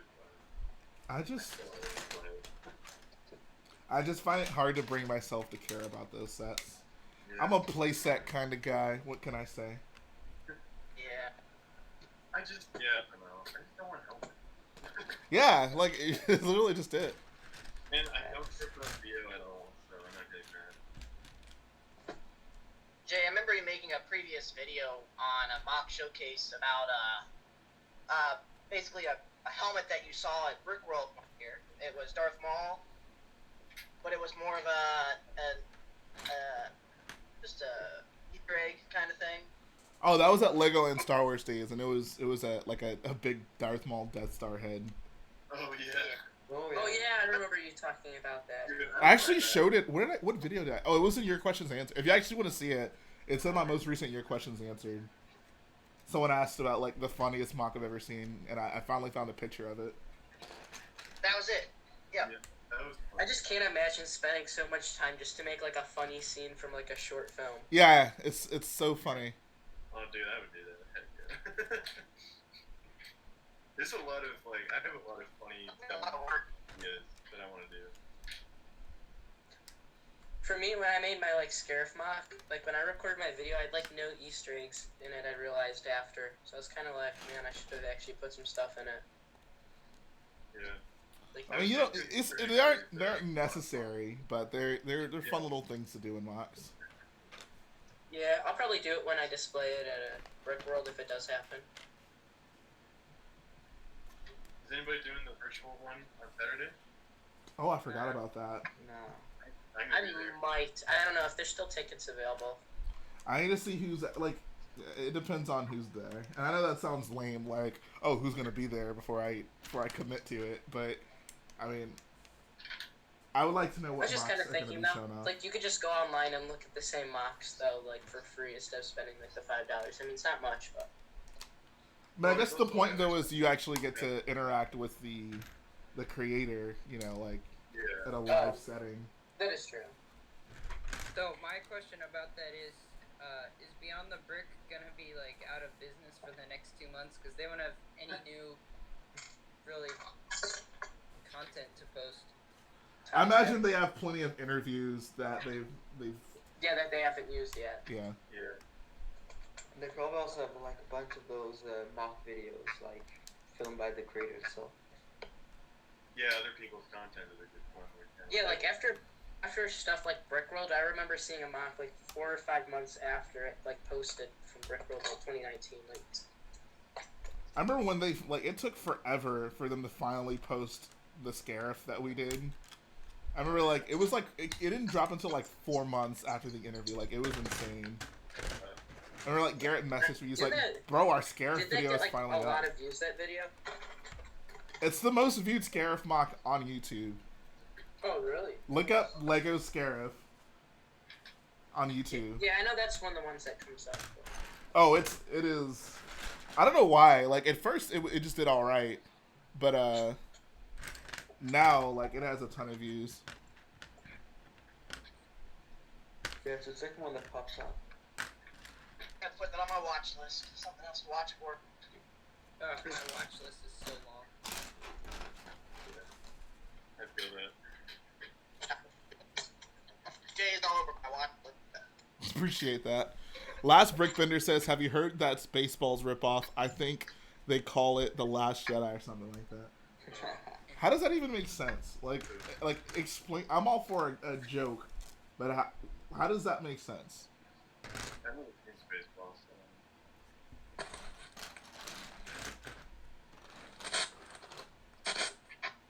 I'm more than willing to engage with people who have negative things to say about The Last Jedi, but they should at the very least to make sense.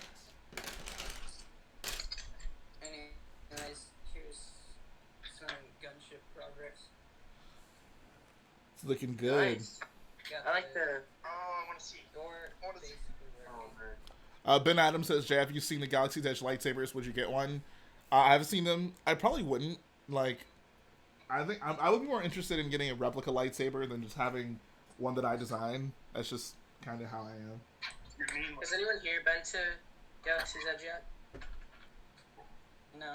Nope. no, No, I think so. okay. Yeah, you mean like this bad boy? Say that again. You mean like this thing? There you go. Okay, this thing is awesome. It was a long time Is that one of the FX sabers? I don't know, it's really old, so I have no Oh, idea. okay. My friend you had guys one that think- was pretty incredible. Do you guys think any of the conventions will happen this year? Like, what are you guys thinking about that? It's so hard to tell at this point. Yeah. I'm hardcore. Everyone's after having summer faith. probably will. For me, the Yeah, convention I'm going to. happy. For me, the convention I'm going to is locally to me, so I mean, like, it's not that big of a worry for me. Like, I don't have to like book like plane flights or anything like that. So. I would. I had a love for it. Bro, you live the closest to Chris Productions than all of us. You have nothing to complain about. I told you, you need to put up those missing posters. Yeah.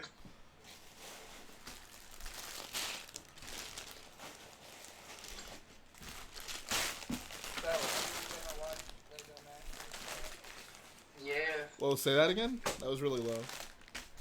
Oh, gonna watch Lego Masters. Oh, probably not. I'm pretty happy because we're finally gonna see Sam and Jessica go home.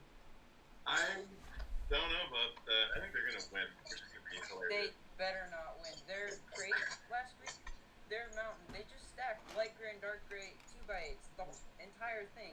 Yeah, I saw that. I was like, man, like, Ugh. and they said they were gonna be in second. Like, the AT-ATs built in 8 hours were gonna go home. I know. How do you beat two full-scale AT-ATs with like a snowspeeder with 10 pieces and that mountain that's just like light gray 2x8s? Did anyone see, like, Jay, did you see any of the creations from last week? I haven't watched it. I saw them, yeah. I haven't. Oh, don't spoil. Oh, my bad. Oh, I'm sorry. Yeah. Don't spoil, Jay. Huh? I said we can't spoil for you, Jay. I mean, I'm not gonna watch it. Yeah, maybe just watch the last 3 episodes. Be worth it. I'm not trying to be, like, harsh to some of the builders, but some of those builders on there are very, like, unexperienced. I know, like those 2 grandmas. No offense. And, Yeah. That's some shade. Okay, you guys also have to think though. They have to create something in a very short amount of time under a lot of stress. Okay, that's true. I don't know if I could handle the stress with You, it. you think you can handle going for $100,000? Probably not. But also, like, yeah. You're in limited parks. they I mean, show- someone's got to do it. Like, they have a lot of break time and stuff. They don't show that on the show, obviously, but they have a lot of lot more time than you think.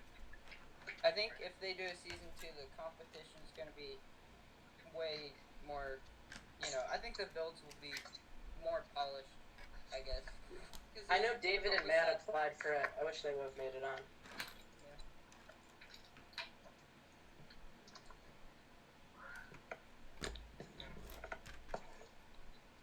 I have a feeling Jessica and Sam are gonna be the underdogs. I would Well, really, they already are the underdogs. It's just whether or not they'll win. I would be so happy if they won. I really hope the They're disappointed. I really hope the husband and wife win. Yeah. Because they can actually use the money for something. I don't think anyone else on the show had a real reason to use the money. I mean, everyone had a reason for the money, but Well, right, but You supply the pod, I supply the boy. We split the But the winnings husband and there. wife actually portrayed why they were gonna use the money. yeah. that's true. Oh. Shout out to Brick Freak for the $3 dono. Take care, bro. Thanks for the kind words. Take care, sir. But you'll soon learn some respect.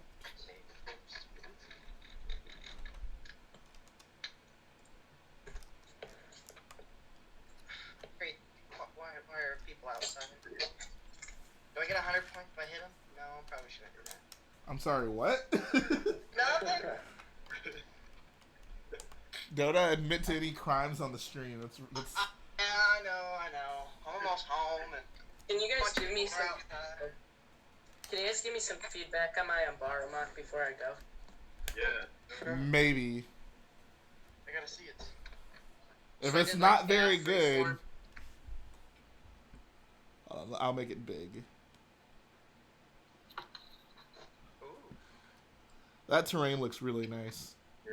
I really like what you did there. I've been spending a lot of days on this. So I did like a border, and then I did a little bit of freeform coming out. This is my first time doing freeform, so Nice. It looks nice. You I don't better. know. This one part right here, like I have a little bit of freeform coming out of one part, like over the border. What do you guys think of that? Do you think I should keep that or get rid of it? I think Yeah. when you have a black border on a black terrain, it doesn't really look like a black border. I think Yeah. like if you made it like gray or something, it might look better. Like a light gray border? Yeah. Okay. What about Yeah, I got the gray part. Never Maybe seen the a white border. Oh, that'd be kind of cool. Alright, I gotta go, guys. Thanks for having me on. See All ya. right, take care, man. Thanks for coming. Take care. Ben Adams says, Jay, why do you have a zombie for your notification? That's just what Streamlabs picks. Literally no reason. Jay, how did you become such a good mock builder? Lots of practice. I said my prayers and I ate my vitamins. Ate your studs. Rich Boy J YouTube channel does not condone the consumption of Lego.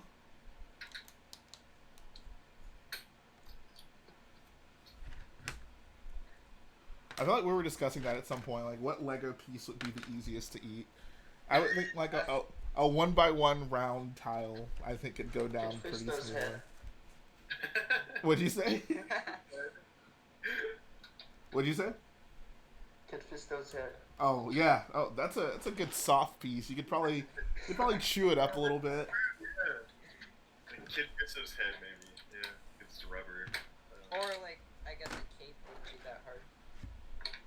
Yeah, Yeah, like eating paper, I guess. that could be a fun challenge. It's the Lego consumption challenge. Oh, God. All right, guys, let's see which of the. I have an EMT on standby in case I choke. But we're gonna see Hardcore which of pass these on that. pieces are the easiest to consume. Like I mean, if you're quarantined, right, and you run out of food, I mean, you gotta eat somehow. Oh, God. You eat the Lego minions.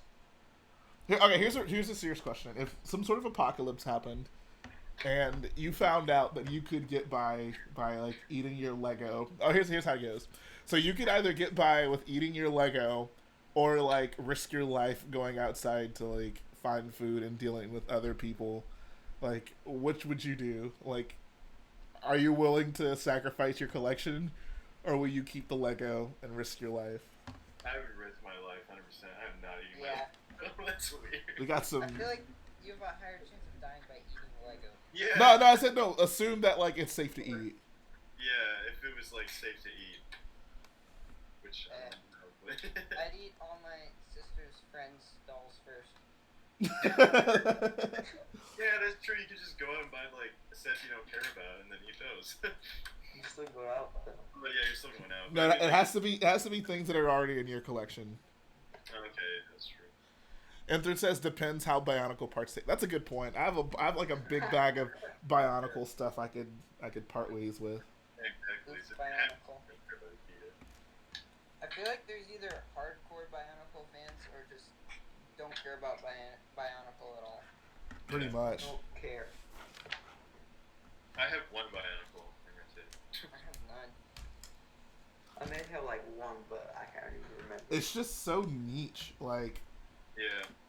if you're just it's one of the it's just a group of parts that don't translate well into anything else that isn't Bionicle. So it's not very versatile. That's my biggest issue with it. I've seen a few pretty good builders that have been able to fit normal bricks in with Bionicle, but yeah, for the most part, it's pretty weird. Yeah, but you can't do it the other way using Bionicle parts in normal box. Yeah, Yeah, unless it's like something very specific, but Yeah.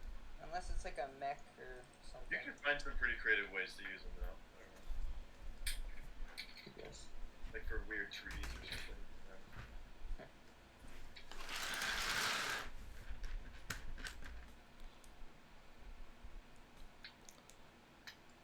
and Bomb 247 says I'll eat your Falcon Hole than the ATM6.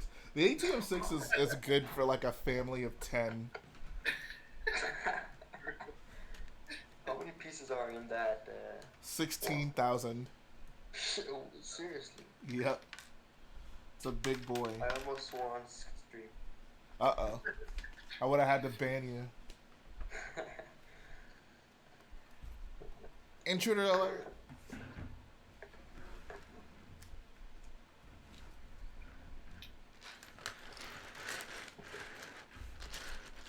Jay, what time is it at your place? It is 5:38 here. What time is it here? Oh, 4:38. Okay. 6:38. 12. Oh wow. Dang. Where do you live? France. Oh, wow. Nice. How are things over there? Well, we're on lockdown till the 16th of May, so Oh my god. another month. Let's say still have a whole other month. You have everything you need? Yeah, I just did like $200 worth of brick, so I hope so. Oh, okay. I meant like food, but Lego's important too. Yeah, I think so. Okay, cool. What'd you buy on Bricklink? Basically dark tan pieces. Oh, what you building? Same. I'm not sure what I'm building. Oh my god, that's a pretty big commitment for. I'm not really sure what I'm building. Yeah, I hope I'll find something well when I get the pieces. Sometimes you just need to have the parts in your hands to get some inspiration, I guess. Yeah. Do Takodana, that's a good dark tan mod. That's what I'm doing. There you go. Or Dakar, that's also a good one. How do you spell that? DQ. Oh, Dakar or Takodana? The car. DQAR. Oh. Literally the most like simple way to possibly spell it. Dakar. Dakar. Oh, yeah, the one from Force Awakens. Yeah. Yeah. Although I haven't pronounced it yet on my channel, but I'm going to be building that one at some point. Pretty soon. Spoiler. Yeah. You say you're building what? Good. What? What did you just say? Oh, after, I haven't announced it on my channel, but after Takodana, I'm going to do Dakar. Oh, we got an Alex McBricks exclusive here. You heard it here first, folks. I keep hinting it because a lot of my, like, hard borders on my halls are just a whole bunch of these guys. The distance troopers. Gotcha. Okay, I see. That's pretty awesome. Get some pilots as well. That was so like collecting the resistance. Anything was so fun because like there were so many different varieties of like troops and pilots that all came in various sets. Especially that microfighter, the Resistance X-Wing microfighter was super nice because we needed a bunch of pilots. Like we just needed a bunch of Resistance people in general for crate, and it ended up working out really well. See, I did this for Heli Lintra. I don't know if this is really great or not, but as you can see, I'm using the piece from the new DCCMFs to hold the helmet, and it works actually really well. Oh, I see. Yeah, it's pretty cool. So I was thinking of just having her like walking around on the mock kind of thing. You should. Rest in peace, Tally. Yeah, man. Tally was hot. She was literally hot. She was smoking. So, Jay, What's up? do you know how many Resistance soldiers were actually still alive at Crate? They say, like a few dozen, I think. Like not a lot. Like There must have all been pilots then, to be able to still have some fighters. I mean, there were a few, but there weren't a lot of pilots. Wait, so how much time passes between episodes 8 and 9? I think like A year.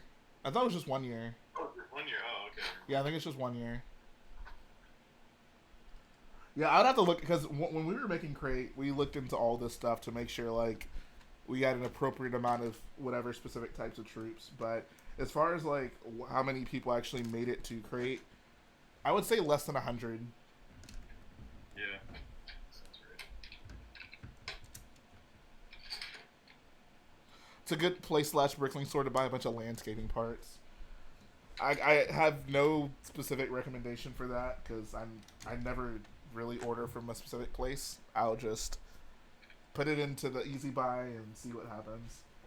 Or yeah, I really just look at anywhere in my country, and that's what I do. Oh, well, yeah, you have a more limited group of people to order from. Just in my country, and then just go from there.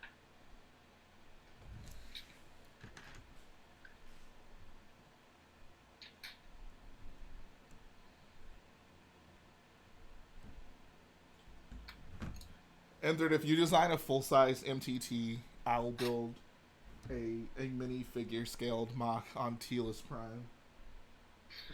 But, so how do you get the instructions for the X-Wings that he's done?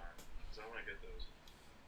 So there are a couple ways. He has the instructions on Flickr, so that's what I use. If you actually go look at the review I did, everything you need to build it is there. Like I have the parts list that I made, as well as a link to his instructions. So if you need an easy way to find it, just look up the review I did. I think everything's in the description. Cool, because I need one for Takodama, and then I also need a bunch for Dakar eventually. Oh, you want the Resistance one? Oh yeah. Okay, so I didn't do a review on that one, but it'll be on his Flickr as well. I think so. I will say the Resistance one, it uses like part of the design is from the original trilogy one, and he didn't do he basically only did instructions for like the new part of it. So just if you message me out, I can break down how it all works together. Okay, sure. Yeah. He designed a pose one as well. I need to build that because I'm gonna need. I want that one specifically as well for Takodama, and then the other ones for Dakar. There you go.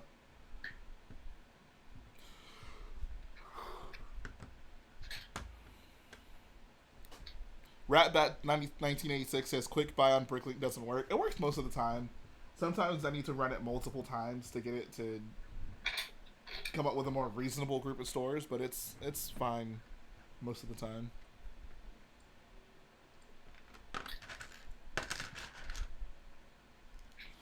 Other says yes, sorry, it's a bit all over the place. It's all good, dude.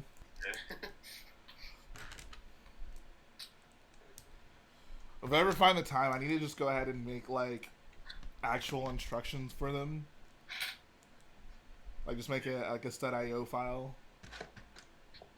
You do that, hit me up. Yeah, I mean, I of course have to get his permission first, but it'd be nice to have it just so like there's like more streamlined instructions because he does basically like a breakdown, but like It's not like Lego instructions where it tells you what pieces you need for each step. You have to kind of look at it and tell. Okay, yeah. Jay, would you recommend doing update videos for users just starting out? Update like for mocks or just like update in terms of what you're doing on your channel? If it's what you're doing on your channel, I'd probably say, oh, as in mock updates. Then yeah, absolutely. Absolutely. And it says, I indeed them more as technique breakdowns rather than actual step-by-step guide. I mean, it certainly works as a step-by-step guide, but I see what he means. Clicky Monster says, worst part of building is cleanup. Oh, absolutely. When you finish, especially a large build, and you just have a giant pile of parts, and it's like, I don't want to clean that up. So Starkiller's gonna be terrible. There's gonna be parts everywhere. Yeah, All right, guys. I didn't really clean up before I filmed this, but it's not a big deal, right? He says, I'd sooner rebuild it before you do that. It's quite outdated now, about 5 years old, in fact. I mean, if you actually did it, that'd be wonderful, but Yeah. I got a mock that needs to be completed soon. I don't know if I have time to wait around for the many projects that N30 picks out. Parts for Lego stop motion set building. I mean Bricklink. It's always Bricklink. Like Oh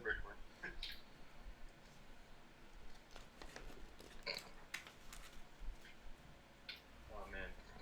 Rest in peace to the Adrian Cloth. oof. Sorry. No one's ever really gone. Yeah.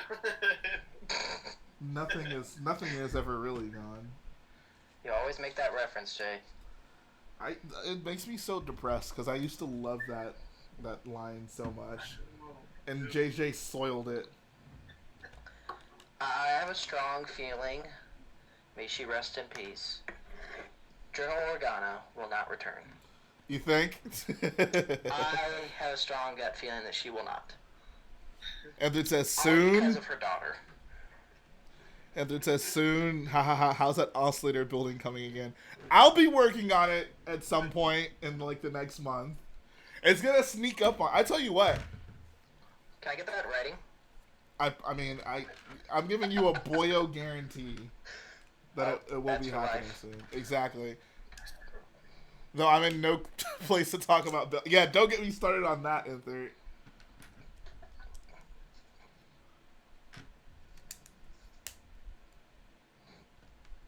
I think like Starkiller's obviously taking time, but if you look at like everything I've built since I've like started working on Starkiller, I think it's kind of outrageous. Because like I did Starkiller, I've been working on Starkiller for a while, I know, but like since then, I designed and built my first order transporter, designed and built a Razor Crest, built the Kylo Ren shuttle. I built many other just like small mocks, like the Arc 170 I've done. What else have I done? Oh, the Vader's tie. I haven't even showed that off on the channel. But I've built a lot. I've done my fair share of building. I mean, you gotta have a, time in between there because you're waiting on parts to come in. Exactly. People need to understand that. To take time to build. As I can. Oh, 2 months go by. Well, we might get an update. We might not. Maybe Starkiller blew up already. I don't know. In the words of Padme, to take time to build is to be human. Dude, I'm totally cool with waiting however much time for that. It's so huge that, like, I totally get it. I appreciate that. I can't imagine doing that thing. Oh my god. Like, my Taco Donna thing's only 4 base plates. That's the biggest thing I've done so far. it's tiny compared to that. I can't wait to see that. That's pretty cool. Yeah, I'm chugging away on it, so we'll see when it's done. Keep at it. Yeah, it'd be nice to be done in, like, the end of May, maybe. I don't know. But Just keep at it. not a lot of content done today, which is nice. Alright. So I gotta show off Pose X-Wing, Jay. Do it. Again. Hey, not to everybody else. I thought it was a great build. Not my face, right? You guys don't want my face? I mean, Alright. whatever floats your boat. It's I love that set so much. Great set. It was a fun build. I had a lot of fun with it. Kind of looks a little small next to that destroyer, but you know, still. Oh That yeah. was a good solid build. Brick Builder Watt says, I think a lot of viewers don't understand how long it takes to build a mock. One part of it takes at least triple the time of a set at the same time. Exactly, yeah. Exactly. It takes a lot of thought and a thorough plan to do that. Alright, that's my haul for the day, Jay. Holy crap. Okay, well, you know the Mandalorian battle packs were technically yesterday, but Right. That's just still a for lot of today. Look stuff. at that red. I got the Dorito. I got the Dorito ship. The Thai Dorito. Hey, what's up, Trevor? How you doing, bro? Like, Trevor. since we've met, you've bought so much Lego. Like, it's insane. Can you tell I'm a Star Wars fan? Dude, holy crap. I like the battle packs. Battle packs are a lot of fun to build. You Oh, actually yeah. build battle pack builds. If I get a ton of battle packs, I just dump all the pieces into a bin and build the figures. It's pretty much the same. And just go at it, pretty much. Whoa. I put them all down the plate. I have not counted, and I'm not, you know, fully got them all, but Joe knows what I'm kind of working on. It's a good looking army. Nice army. I like all the black troopers. They're nice. I need more officers, though.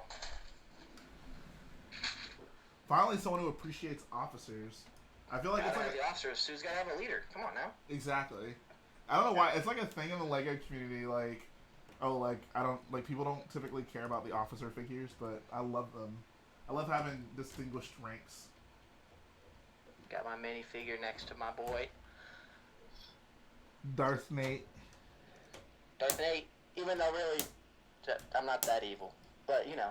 Not that evil, only slightly evil. I would only kill. Slightly evil, guys, slightly evil. I would only So, kill. Jedi I would only Jedi kill. in here, and I got droids in here. But I would only kill half the amount of kids that Anakin killed. No more. He's not quite a Sith Lord yet. Only a A Sith only Lord. apprentice. I got minifigures everywhere. Venomous says, Rich Boy J, hey dude, new fan, love the content, please keep it up. Would love to see you do some advanced building techniques tutorials. I appreciate that. I've been meaning to start something like that, because especially with what I'm working on now on Starkiller, I'm doing more complex building.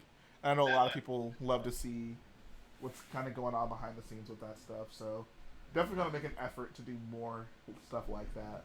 I forgot to comment on that video, but that was so cool. This virtual thing, that was great. I appreciate that. It's that whole room is just coming together so well. Like I've gotten a decent amount of progress on it this week that I'm going to be able to show off, and it's looking really good.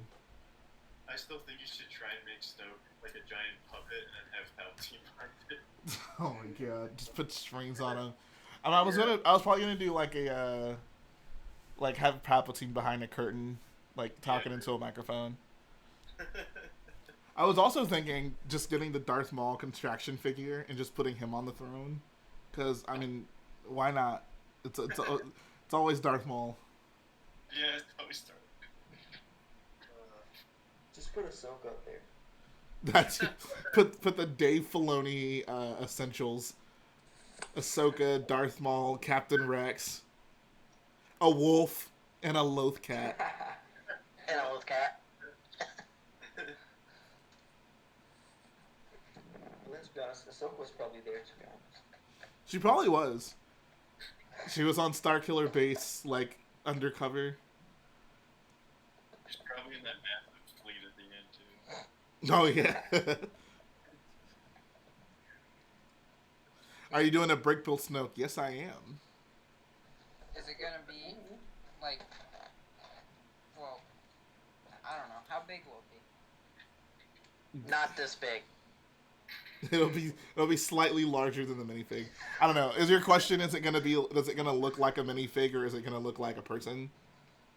Probably gonna be a hologram. I don't really know what to expect. I'm honestly not sure either. I'll have to see how. Once I get the platform built, I'll be able to like more accurately determine the size. But I'm thinking of kind of doing him like I did the Admiral Versio, but just like more detail, because he'll be slightly bigger than that. I mean, it's Jay. Come on, can we expect anything less? I appreciate that. I want to try my hardest. I want to do some. So one thing I kind of want to do is, like, he's a hologram, but he's not like translucent. You know, he's a very realistic looking hologram. So I was probably gonna do it mostly with light grays and dark grays for him. But one thing I'd kind of like to do, and this would be representing a different scene, is at the end of the film when Hux goes in to get him, and the building is kind of falling apart. There's like rocks kind of falling through the hologram, and he's like phasing in and out, like it's like turning transparent blue. So I was thinking about doing maybe like building two of them, where one of them is normal and the other one has like portions that are like trans blue, because there's like basically things like interrupting the hologram. I think that would be really fun, but I'm not sure. It'll depend on, like, once I finish just the normal version. Like, if I feel like, oh, this is a simple enough build, I'll do two and have one of them be like when he's like phasing in and out. Otherwise, I'll just keep him normal. Is he not translucent blue in the movie? Not at all. More like black almost, right? Yeah, I'd say he's like gray. He's like gray. He looks like light and dark gray. Yeah. Almost like that dark translucent color that might work. I don't know. He's not even translucent though. That's the thing. Yeah, that's true. So. Like, he's just like, so I mean, the point of the scene is like when you first see him, you think it's actually him there, and then like when the scene ends, he like phases out. Andrew says blend in some transparent brown along with the blue. I love that idea. That could be really nice. It'll depend. We'll have to see. We'll see how it goes. I think it'd be a really cool. It just depends on how much of that I'm willing to do.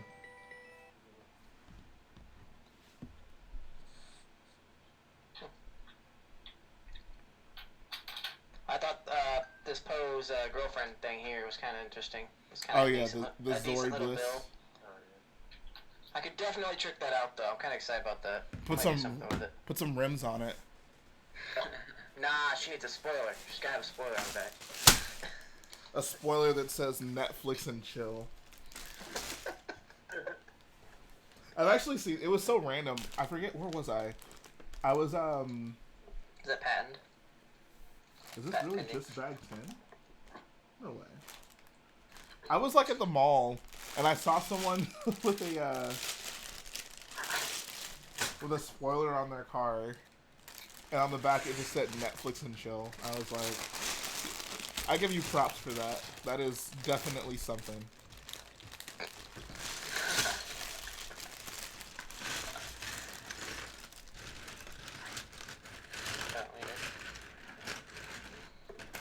From my point of view, the Jedi are evil.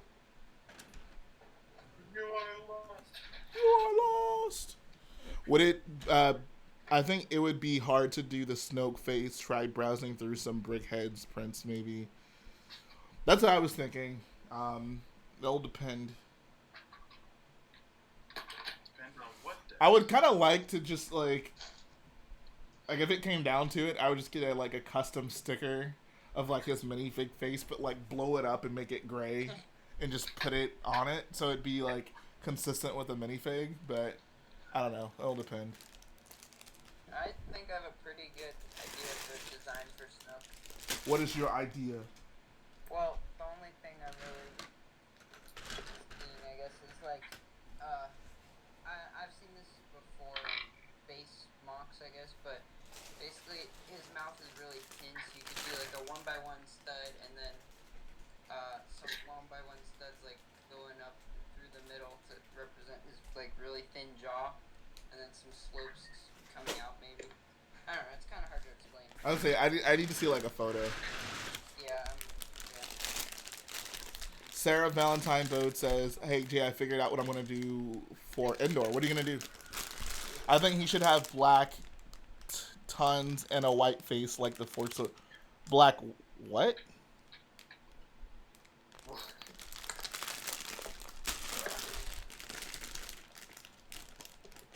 Black robes and a white face like the Force Awakens game. I have to check that out. I never. I played the game, but I totally do not remember what he looked like from. Actually, I'll just look it up right now. Let's see what Snoke looked like in that game. Snoke, Force Awakens game.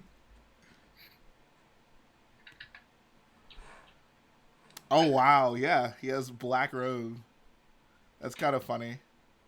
This is before we knew that boy was a pimp in a gold robe.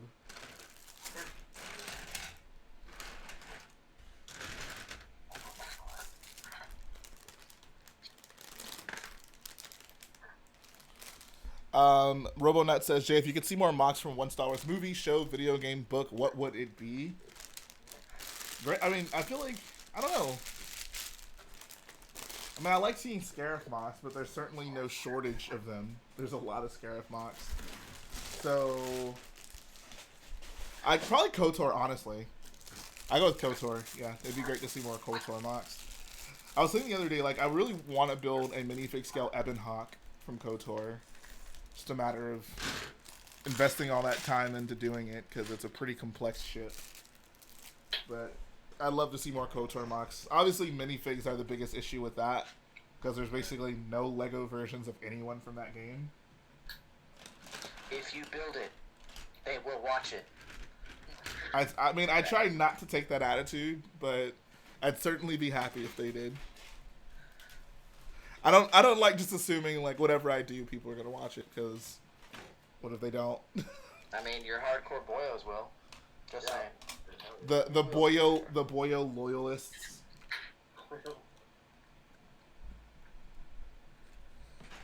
You're starting to sound like a separatist.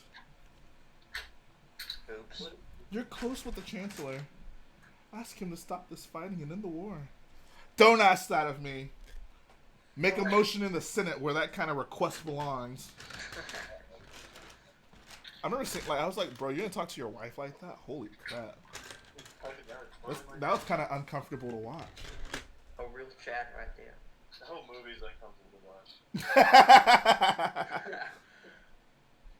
Oh, I think, did Kev Fett make that mock, Trevor? I've actually seen that one. He did a pretty nice job. I think the face could be better, but the gist of it is pretty good. I'd love to know how you guys feel. So should I build Snoke as like a minifigure or as a big humanoid looking thing? Probably. Say it again? I mean, it's more of a hologram base, like, I don't know. A minifigure, because I liked how you did the statue in Arcos, and that was a minifigure, right? I thought that Yeah. was cool. Like, the minifigure makes sense. Like, it's definitely not a bad option, but I don't know if people felt strongly about doing him like a real person. Maybe try both and then switch them out. It would be kind of cool. If I had like all the time in the world, I'd totally do that, but I kind of like to just commit to one and then just do it. I mean, Trevor says, I have no idea, but I didn't know anyone that built that team before. Yeah, actually, I saw it. That's actually an old mock. I've actually seen that around quite a bit. I think it was Kev Fett who did it. Trevor says minifig, Parker says minifig, Sarah says minifig. He says, if you do him standing, I think it might look odd as a minifig if he's sitting. Yeah. I think he'd definitely be sitting. I put all that effort into building the platform. I don't know, I'd rather have him sitting. Though it could be amusing that way. I would still do him like I wouldn't limit his range of motion to that of a minifig. Like I would still curve his arms kind of like how it would be in a video game, I guess. Right. Alright, I gotta go. Thanks for having me. Alright, see ya. Take care, man. Thanks for Take it coming on. easy.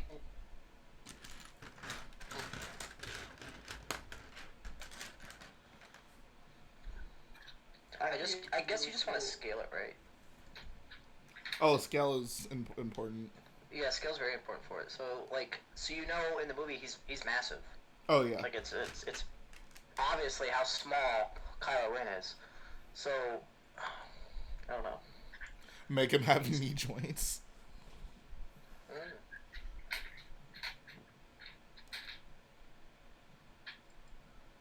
It's the legs that would look the strangest if you don't bend the knees. Yeah, I'd probably have his knees bent.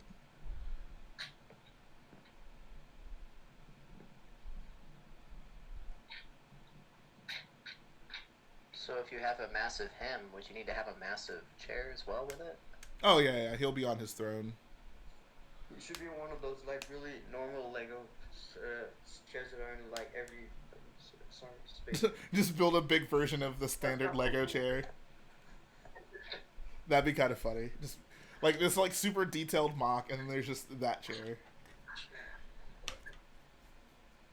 I've seen a lot of builders pull off the legs of the minifig and then put them in front of the seat. That could be an option. I've seen that too.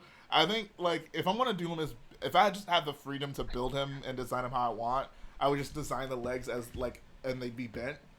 They'd still look like minifig's legs, but they'd just be bent like at the knee. That's kind of what I'm thinking. Unfortunately, Captain Cardinal, I've not yet made instructions for my first order transporter. I'm sorry. I know I need to do that. Debating on whether or not I want to get one of those for Hakodana. I think probably yeah. You totally should. Well, it depends. So, it's a, like you said, it's 4 base plates. That mock is very big. So, like, I would just, the size might be an issue. Yeah, it's true. Trevor says, I wish they made a Lego Snoke alarm clock. That'd be great. I'd have to, like, cover up his chest, obviously, but that'd be fantastic. What I was really hoping is they'd make a Lego Snoke Constraction figure, because even though that's not, like, a minifigure, it still is, it'd be, like, official Lego, and I would have totally just used that as, to sit on it, or at least use the head, and then, like, brick built the rest of them. Right. But they never did a Snoke Constraction figure. Yeah. Rest in peace. R.I.P. There's like a whole wave of those that just never came out. Like we had like those images. I know one of them was like a 501st Trooper on an ATRT, and it just never came out. That would have been really cool, actually. Yeah, Cody looks pretty good. I think it would have been very disappointing for people if we were still like not having a 501st Battle Pack announced, but they released the 501st Constraction figure. Yeah, that's true.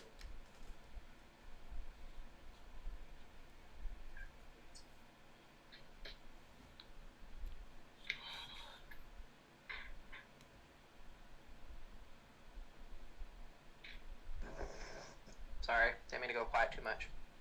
That's all good. Anthony says, yeah, I was about to say, could you imagine the complaining? Oh yeah, that would have been an issue. Yeah.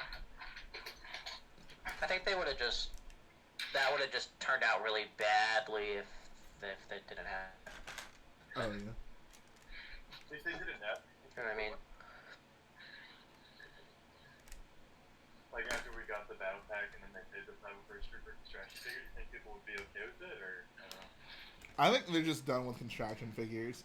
Like it would, like no one would care at this point. Like, Let's hope so. yeah, yeah.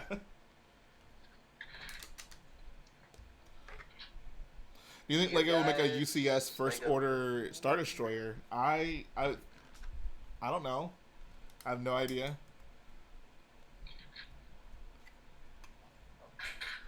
Even if they made an Emperor Constraction figure, it would work. I agree.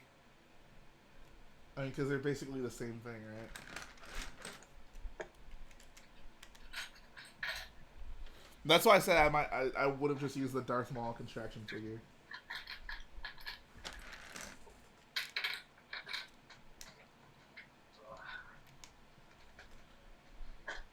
No.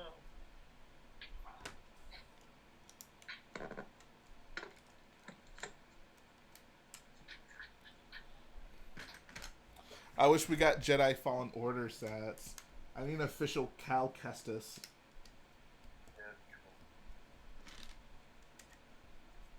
Yeah, it was surprising that for Triple Force Friday, we just had a whole like property from that not represented in Lego.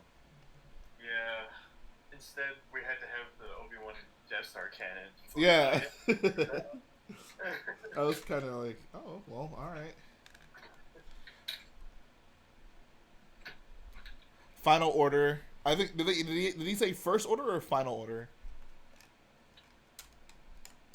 Yeah, Final Order one you could just mod, just add some red stripes and a cannon to this one, call it a day. Yeah.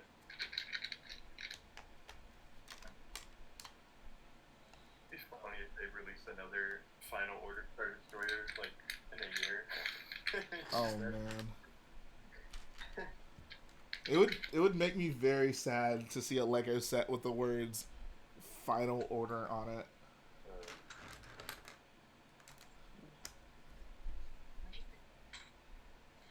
Easily Say that again. you can easily just add a planet destroying gun on the bottom of the Star Destroyer or the Final Order. Oh yeah, that's what I was saying. I didn't know if he was saying First Order or Final Order though. Trevor says Firestar has a really nice Cal Kestis. There you go, guys. Yeah, I was gonna say there's a lot of really good like custom ones.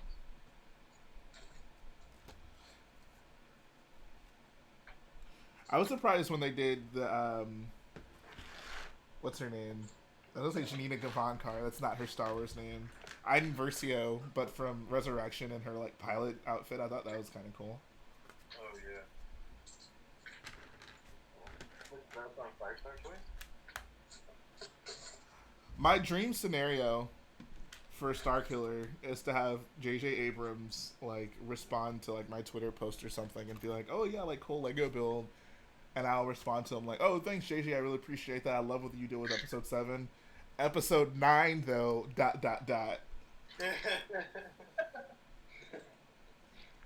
just like, oh, that one's your favorite. Cool.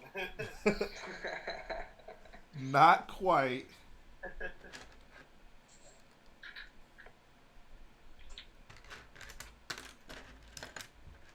You will be a hell of a great friendship. Okay. Say it again. I said you'd be one hell of a movie critic, wouldn't you? I'm a good Star Wars critic. Yeah, true. That's true. Let's be honest, that's the only movie that matters. I laugh at how much you criticize Episode 9.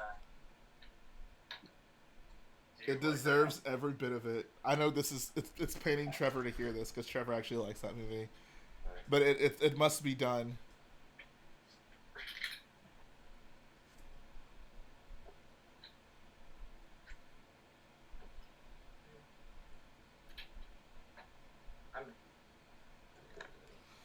Says tag him in your post and Dave Filoni. Oh boy. If I ever did a Clone Wars mock, I have some words for Dave Filoni. That's why like I was thinking, like when I do the finale for Starkiller, like I would hope that video would do, very well. But I was thinking, like in the mock, I have like some like digs at Disney and Star Wars fans. Like I still need to do, like for the trash compactor scene, I want to have Mickey Mouse like with a bunch of papers that he's throwing into a trash compactor, and on the cardboard box that the papers are in, write like George Lucas's sequel ideas. So I'm thinking, like, if that video like gets really popular, I pretty much can kiss goodbye any like recognition from Disney if I'm taking shots at pretty much everyone. So I'm trying to think, like, how should I go about doing that?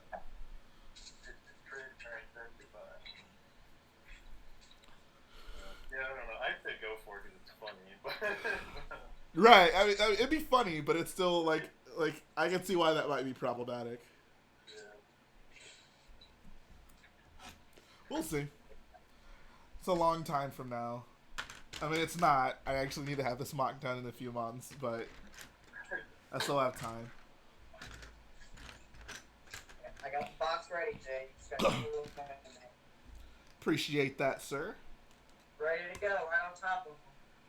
Got the bags in there ready for packaging.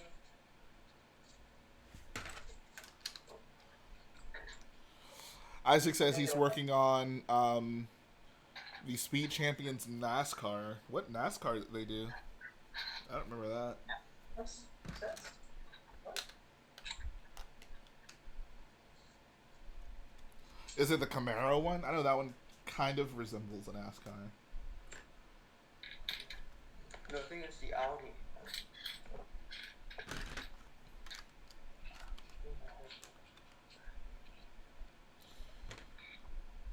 Honestly, I know episode 9 isn't that good. I just had such a good time when I first saw it. That's fair. I can respect that.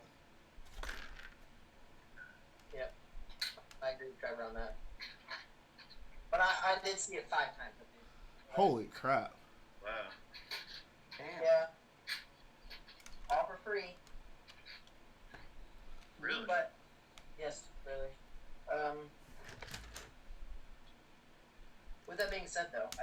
criticizing me each time. Oh, okay. And I honestly tell you, it did not get better at all each time. I'm like, nope, that doesn't make sense. Nope, that shouldn't have been there. Nope. Okay, I better stop.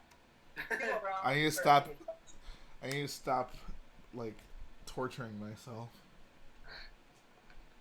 I should ate a lot more popcorn. Filoni actually, though, they were kind of concerned on why I was critiquing it. To critique Star Wars is to be a Star Wars fan.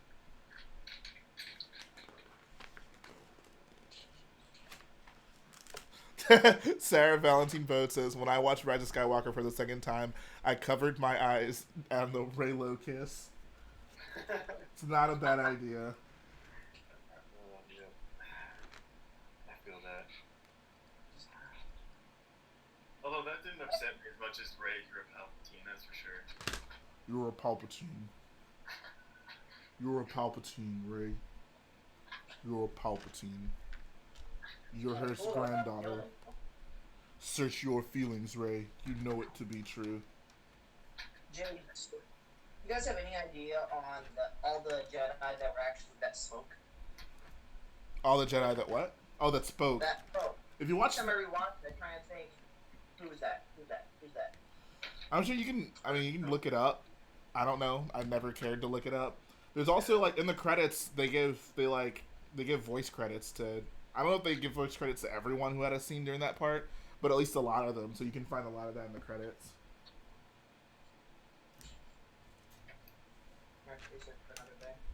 I'm pretty sure Ahsoka spoke during that scene. Oh my god. Of course. She's in everything, man. Ahsoka, you just cannot get away from her. Hey, actually, X9 is playing her so well, though. I mean, come on. Well, actually, X-Side is fine. Don't get me wrong, but No, she's fine, yeah. She's out fine. I mean, I didn't mean. I mean, well, yeah. I mean, I'm not lying, but With me. Not get on that subject, Alex. we don't want to cheat on your ex-girlfriend. Right?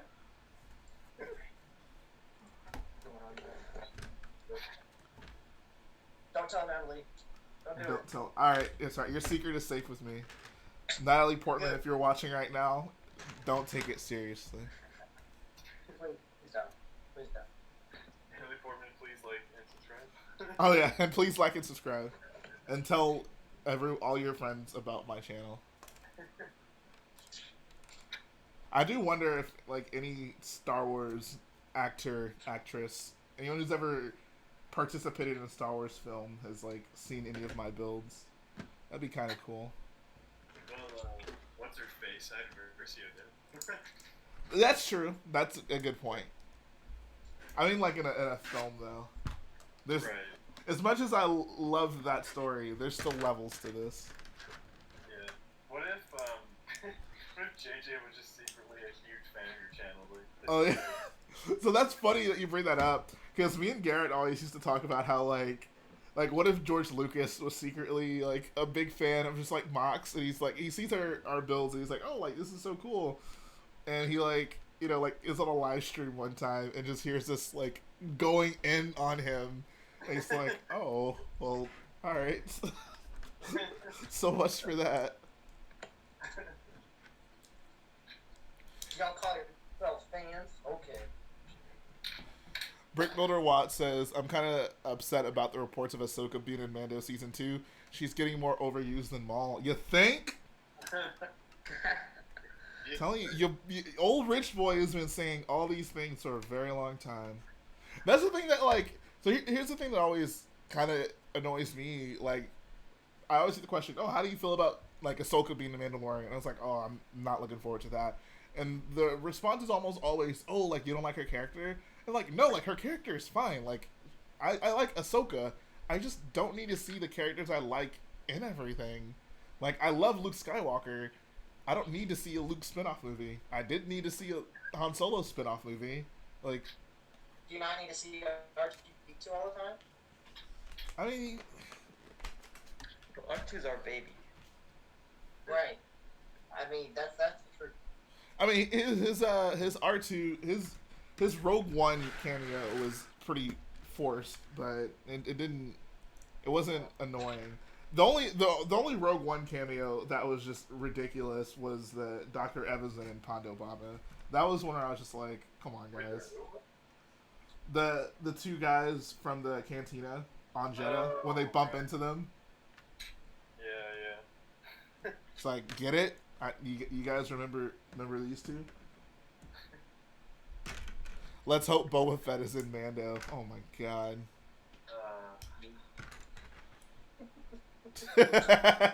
Nathan Walker is the comment of the year. I'm not gonna repeat it, but it's a good comment.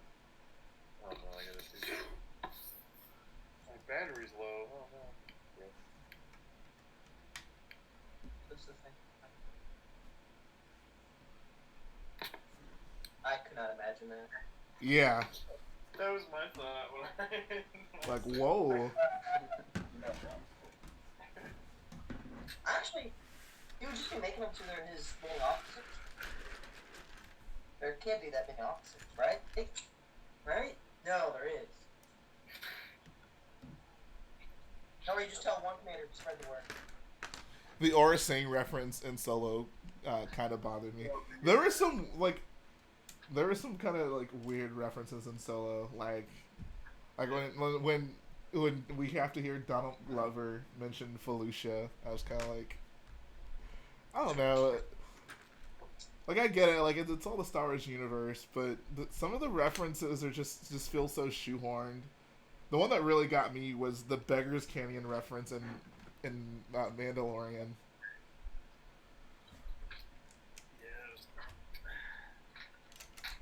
It's like, we get it. We're on Tatooine. There's only a couple places on Tatooine, apparently.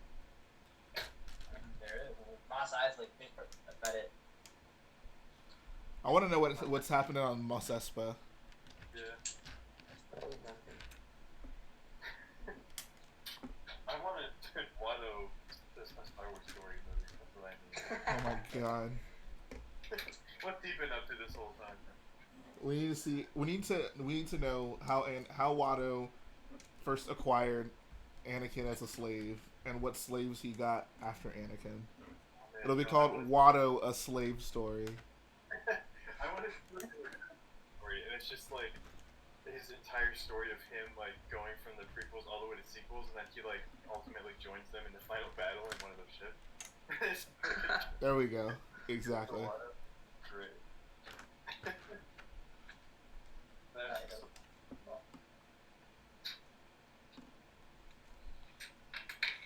Isaac says, my theory is that Maul is also in Mando Season 2 along with Ahsoka. Oh no. Yeah. That being said, I would have preferred Darth Maul in Episode 9 than the Emperor. At least it would have been consistent.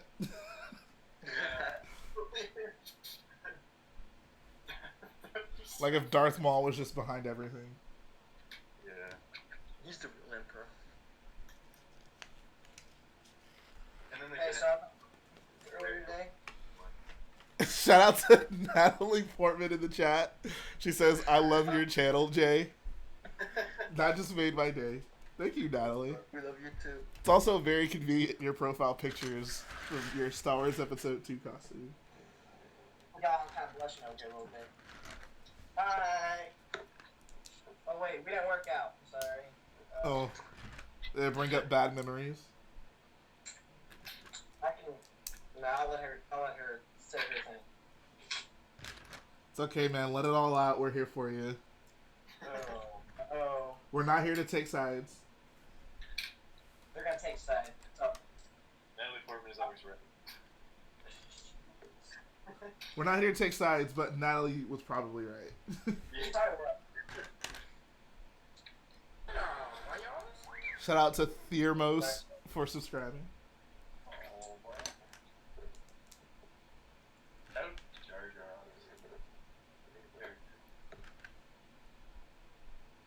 key to all of this. Jar Jar, a Pickles Star Wars story. It looks like Natalie's hitting on you. I was excited for your pottery smock. What happened? Natalie, it's gonna happen. I told you stop asking me about that. Make a motion to the Senate where that kind of request belongs.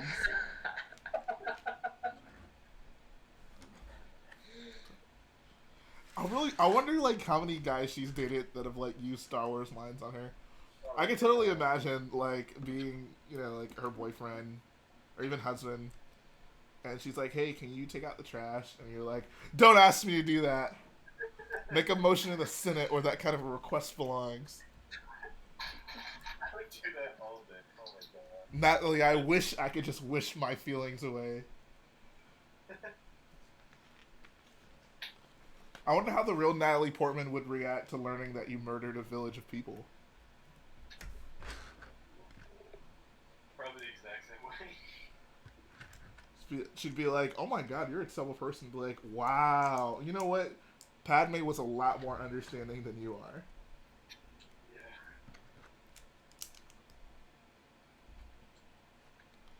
I'm ready to leave Hayden free. I didn't know you two were still together. I'm glad to hear that, though. But the paparazzi is not telling us. We don't know about. Do either of them, like, have a family? Like, does Natalie Portman have children? Does Hayden have children? I don't know.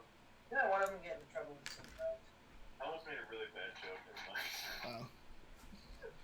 Jake Lloyd has gotten in trouble for a lot of things. Maybe that's who you're thinking about. But yeah. That's true.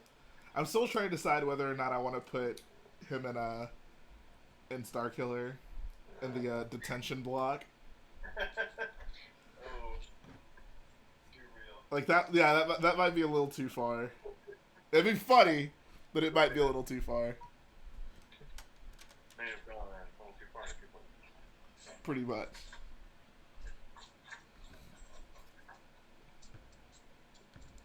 You're breaking my heart. You're going down the path I can't follow. There we go. I'm in jail. Yep. Maybe I'll just put him in one of the jail cells, and like I won't really say anything about it in the finale or like the final mock review. I'll just kind of scan past it and be like, if you know, you know. David, one of their kids. Say it again. Did you see that comment? In fact, the Brick Wiz is one of our children. Wow. That is fascinating. So you're telling me the Brick Wiz is actually a Skywalker? I want to know your comment on that. And Rey's a Skywalker? And who isn't a Skywalker at this point? It's like the scene in SpongeBob. It's like, are there any other Skywalkers I should know about? Meow. Meow. Who else could be in the detention center? Great question. What other Star Wars actors have been incarcerated?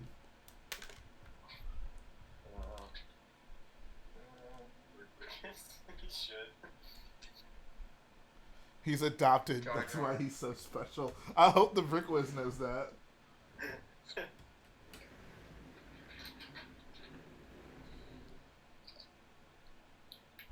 Who volunteers to guard the detention center? You're going down the path I can't follow.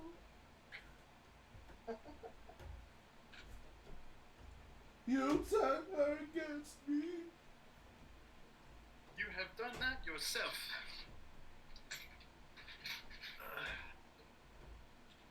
Man, that movie's great. Great film. 10 out of 10. Best Star Wars movie. The best Star Wars movie, yes.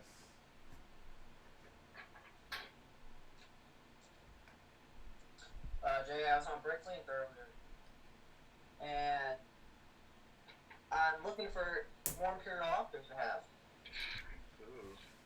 They don't have them. You said the hats? Gotta get. Gotta get They're that. expensive. Make customs of Trace and Rafa and put them in a detention cell on Starkiller for being such annoying characters. I'm honestly like, why don't people like those characters? I have literally no problem with the characters. I just thought the arc was kind of boring. Why do people not like their characters? I need someone who is either on this call or in the chat explain to me the problem with those characters. Hey, shout out to my boy Xavier Sorrent for the $9.99 donation. Appreciate it. It just simply says, "What's up, bro? I'm working on Star Destroyer Lego set. Put Darth Maul and Ahsoka in the detention center. I just need to put them somewhere I know they can't escape."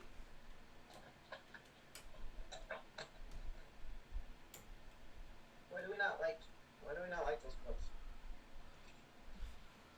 Trace versus Jar Jar. Oh my god, like those characters are not on the level of Jar Jar. No. Jar Jar's got his own. So is anyone gonna tell me why we don't like those characters?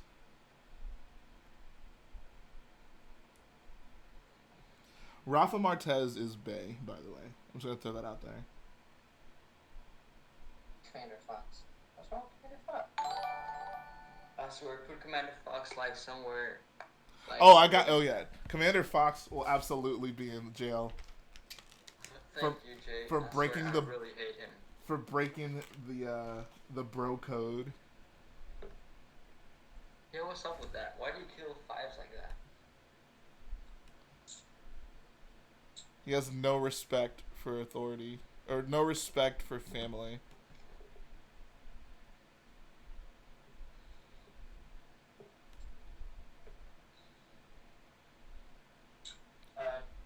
Grand Marf Tarkin is $10 for a click at the moment.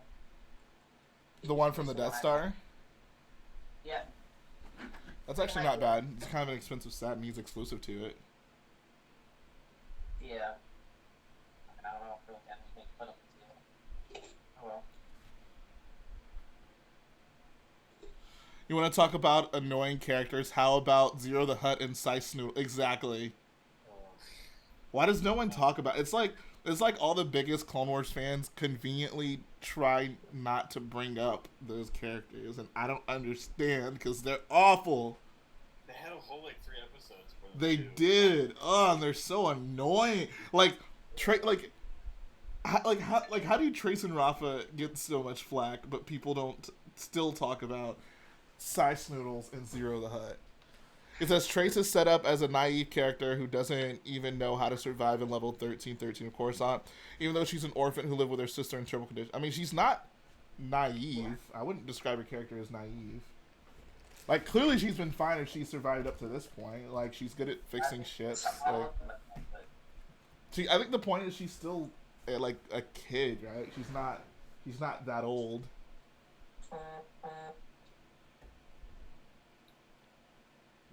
Bring me some.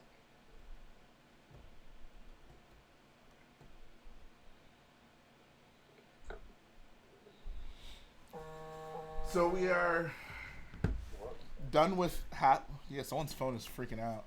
Yeah, sorry. It's fine. I have to be on my PS4. Oh. Because you get a better view. I feel you. I had to move in here because my laptop died. So now I'm plugging it in. Alright, so the bottom of the Star Destroyer is done. Hopefully this will work. Check this out. It don't want to take you forever. Wow. Wow. Hey, Wow, that's beautiful. That's beautiful. I had to be somebody to say it before somebody else said it. This is pretty freaking cool. I love the fact that it's so sturdy. Like, there's no way I could hold the old one up like this. Trevor says, people find Trace annoying because she takes up space in this new season. She's stupid for dumping the spice and throwing tantrums as well as arguing with her sister. She's just very immature. The dumping the spice thing, I agree, was dumb, but I don't find her character annoying. She's just kind of a dumb kid, like, which is fine. It's Like, being human too, Trevor. Like, unlike Size Noodles and the other, like, what do they do the whole time? Yeah. Like, they're just annoying. doesn't matter what her age is, she shouldn't be so gullible and expect everything her sister says is law. I mean, but that's their relationship, though. Like, It's okay for characters to have character flaws.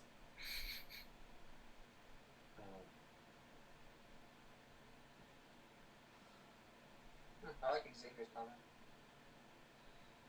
She reminds me of a young Anakin. Whoa! I'll try spinning. That's a good trick.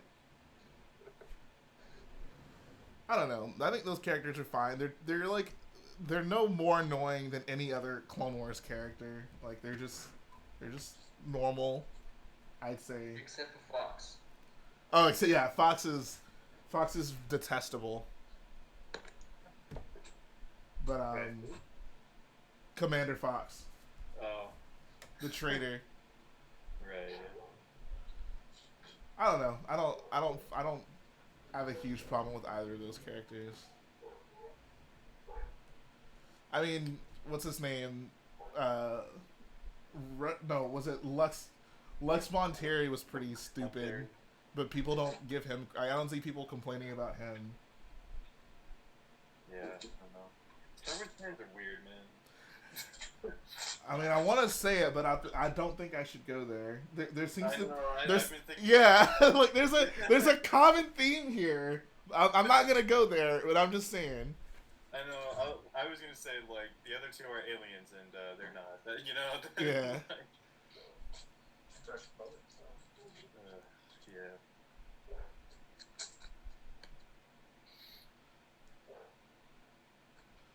Who is Sergeant Slick? Yeah. Do you guys really? I have no idea who that is. I don't know who that is either. Yeah, I have no clue. Wow. Sergeant Slick, Star Wars. They are not the same. It's apparently a clone. I disagree. They're definitely not the same character. I don't even complain that much about young Anakin. Like, my biggest problem with young Anakin is like all of his everything he succeeds at doing is almost by accident. Like he just blows up the Trade Federation ship on accident. Like, Oh, I remember Blake now. That's right. He's the one that betrayed all the clones. oh yeah, is he the one from Christophsis? Yeah, that's what it was. Yeah. There we go. Okay. Oh yes, that dude Slick has to be in there. The only problem is how can I make how can I make his figure and make it obvious that that's him? You know, Yeah. yeah, they're definitely not the same character at all. Anakin's way younger too. Yeah, that's the thing. Like Anakin's like a 9 or 10-year-old kid. Jay, what's the story with Commander Fox? I don't know if I should. You should just watch the Fives arc in the Clone Wars, and you'll understand.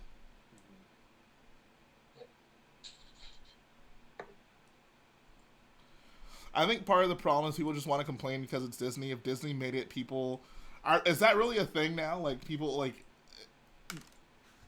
it's still most of the same people who did the Clone Wars before. Like it's still Dave Filoni's thing. Like these arcs were made very long ago. I don't think it's a Disney thing. Not a Disney thing.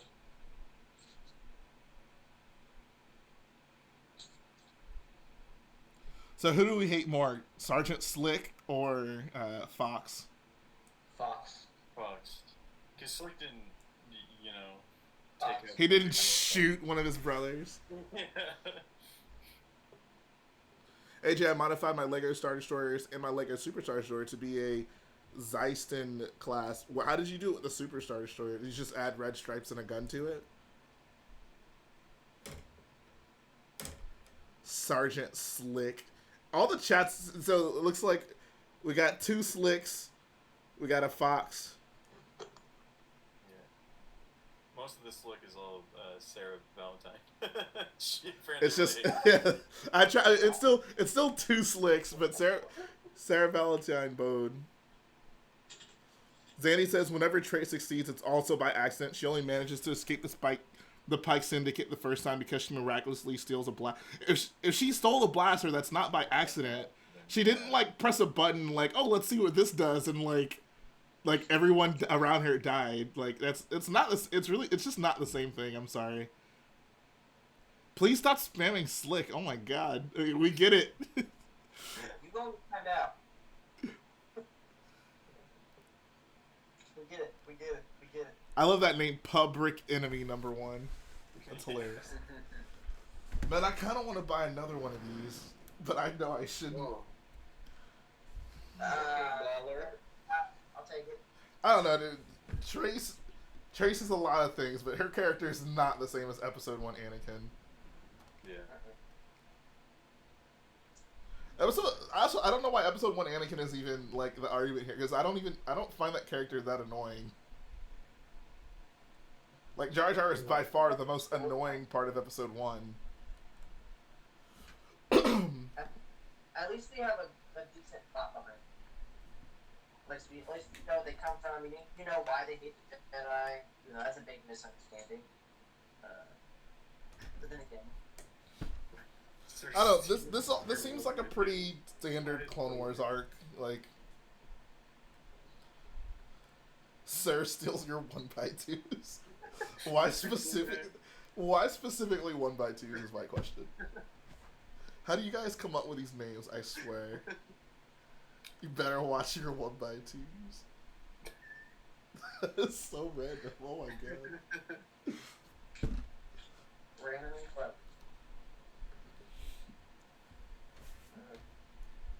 I would love if every comment he types ends with also, y'all better watch your 1x2s.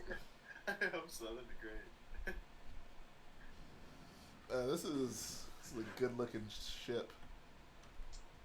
I definitely don't need to buy another one because I don't even know where this one's gonna go. Yeah. On that wall. How could I possibly display this on a wall? You can put it on the screen, hang it. No, it's too good. Yeah. And you can maybe put like a shelf right above the Falcon, like. That's what someone mentioned earlier, but I like having that area open in case I need something tall to sit there. Yeah. Oh, you should have kept the Bardos out. One case has an amazing IC. One case does have an amazing IC.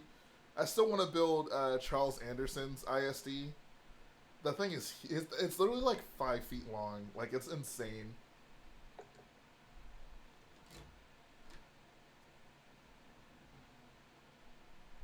I don't know what the next UCS that I should get. The Falcon. The Falcon. We're gonna dab the Falcon. I haven't played one. I think the Star Destroyer is a better display piece, but the Falcon, like, just get the Falcon. It's classic Star Wars. I don't have the space to display it at the moment, Jay. So.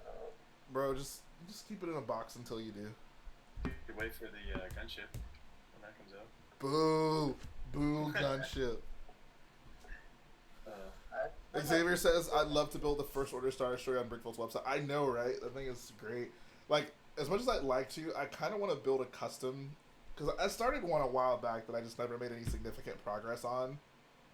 But, like, I would love to have, like, just a giant First Order Star Destroyer. Like, kind of the size of Anderson's Imperial one. Because that's actually one of my favorite ships in all of Star Wars.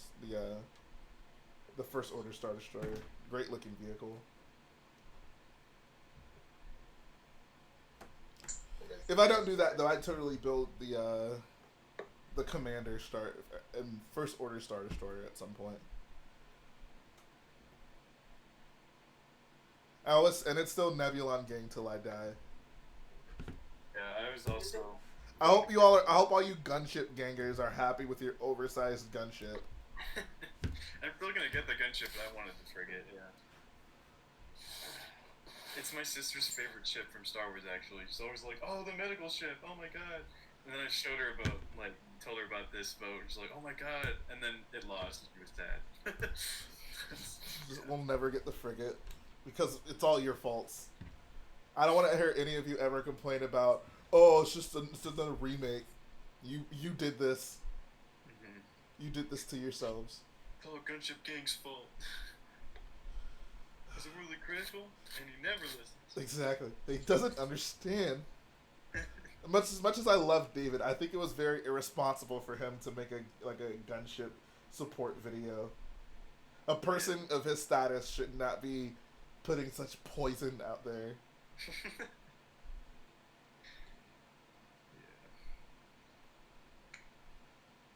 maybe one day we'll get it, but probably not. Public Enemy #1 says, I hope you're unhappy with your undersized Nebulon. I'll take an undersized Nebulon over an oversized gunship.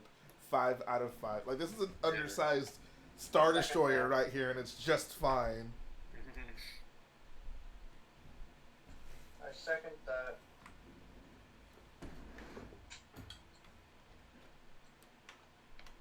This thing is so freaking cool. Where are you gonna put it? I don't know. Don't ask me that. What are you asking? I'm gonna ask you a question every day. Okay? Hey, bro. It's like I have an assignment that I should have been working on that I just haven't started. It's like, hey, so what's going on with that assignment? I don't know. Well, that reminds me of paper. God dang it. Fascinator. Nebulon frigate is a boring ship. Gunship actually has interesting shapes and color. I mean, that's just not true. Yeah. I'd definitely say that the Nebulon has a more interesting shape. It's a pretty unique shape, actually. Like, it's very distinguished. Man, Sandy just be fighting today. Just like It's that. disappointing because he's been wrong about everything he said. That's what's so disappointing. I mean, you can literally just say the gunship is just a big white blob. Like, Yeah. what? It's a beautiful white blob. Oh, I love the gunship. Don't get me wrong. No, Jay, you obviously hate it, just like Star Wars. Oh yeah.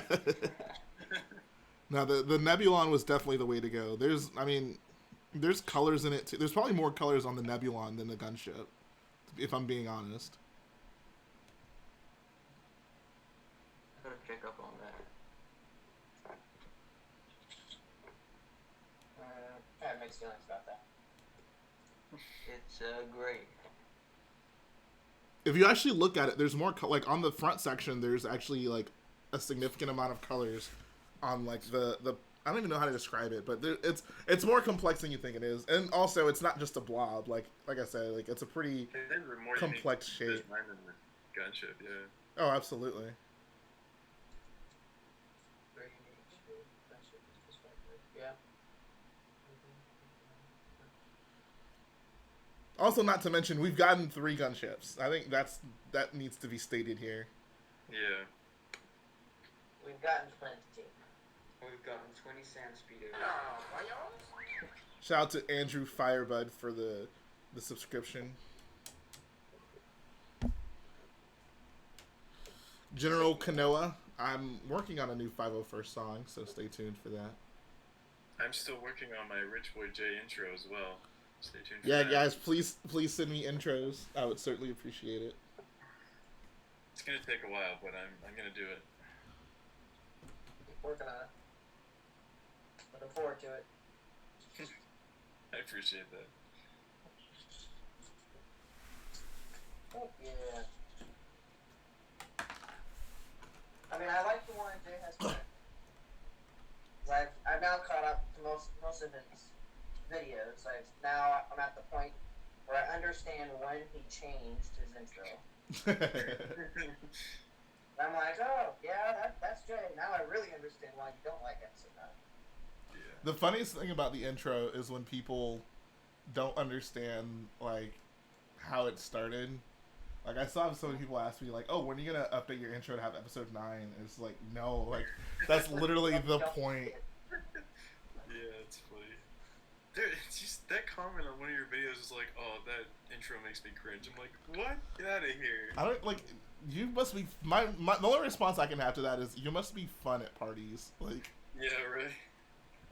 It was like you only wish you had an intro like that.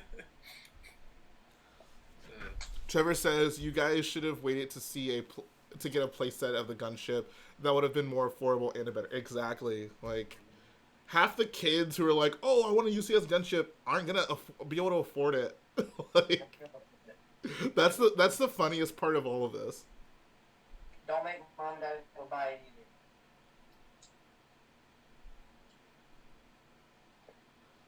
I mean, Zandy, you could say the same thing about the Nebulon if it came out.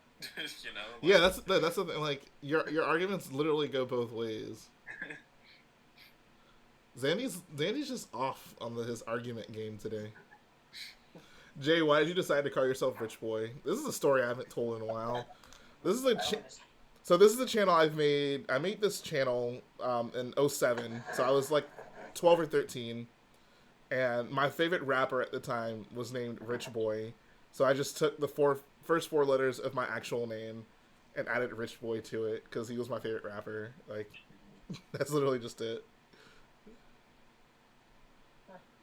I thought about once I made like a Lego channel, I kind of thought about changing it, and then it just kind of stuck. So I was like, I'll just stick with it.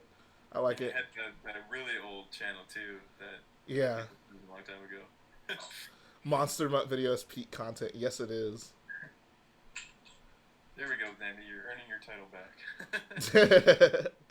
That video is like half of my total channel views, or at least like a third. Like it's up there. Oh, let me see.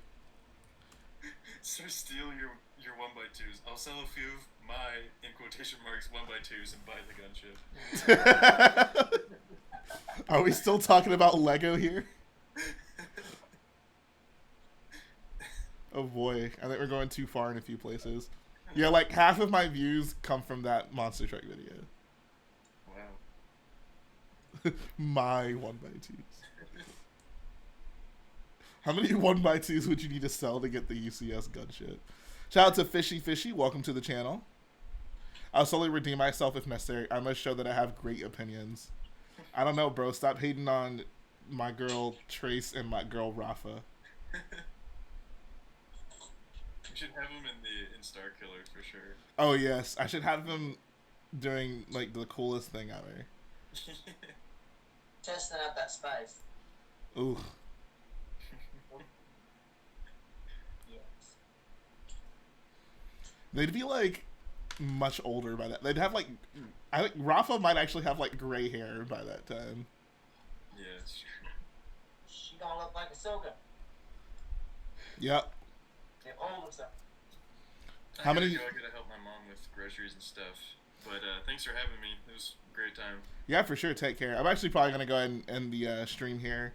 I'm not building anymore. This is everything I want to get done today. But thanks to everyone for tuning in. Thanks to all of my beautiful guests for lending their voices to the stream. Yeah, it's great. And we'll do another one of these Saturday. That's pretty much the schedule. Wednesdays and Saturdays for you guys who haven't caught on yet. And more content coming. I mean, I'm on a roll. Keep it up, Jay. Appreciate it. Bye, guys. Appreciate it. All right, take care, guys. See ya.